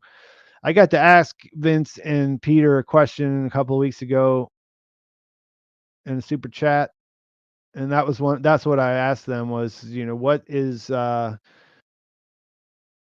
not knowing where these characters were going, how do they craft those scenes earlier in the series so that they can, because they definitely go back to them. Like if you go back and watch the early scenes of Kim and Jimmy's relationship, they didn't know Kim was important. They didn't know that they were going to be together. They didn't know that the whole ending of the series would hinge on what's going on with them. But yet when you look back, they did before they wrote these. They looked back and they found all these different things they could mine, or threads they could pull on to make that all feel organic and all make sense. And yeah, so I think what they do more than like to pay things off is I think they like to follow the characters, let the characters lead them, and then they're smart enough to go back and connect the dots to make it feel satisfying. They don't just they they refer back to things that they know that we picked up on, and it's a really smart way to do it. It's a really way to, you see people like, maybe people that watch a little more casually, you know what I mean? They say, "Oh, I can't believe that they set this up way back then." And it's like, well, yeah, they didn't really know, but it's pretty cool that they know that we would be thinking about that, and so it makes, it makes a lot of sense for them to go back and complete it. So this is the last super chat I've got. If you got another one, now's the time to get it in because I'm going to get out of here. It's just crossed the 3-hour threshold, and I got another video I got to make. So it seems like a good time to take off. And I'm not seeing any more, so I'm gonna do that. I'm gonna say thanks for everyone who came out. I see Scott down there in the chat. Definitely, he definitely check out his channel. He's been helping out modding, and I really appreciate that. So go and check out his content. I'll definitely be back And after the finale, Sergio C, thank you for the $2. Gene will eat Huel. That would be a twist. Everyone's expecting a different outcome with that. So that would definitely be a twist. So yeah, thanks guys. Thanks for making this so much fun. Thanks for coming out. Thanks for asking good questions and giving me a chance to talk about these things. And can't believe it. This is going to be the last episode. And then Tuesday was going to probably be the last BCS stream that we ever do. So I hope you'll come and join us for that. I hope that you'll check out my episode 13 recap before that. And yeah, I'll talk to you guys soon. See ya.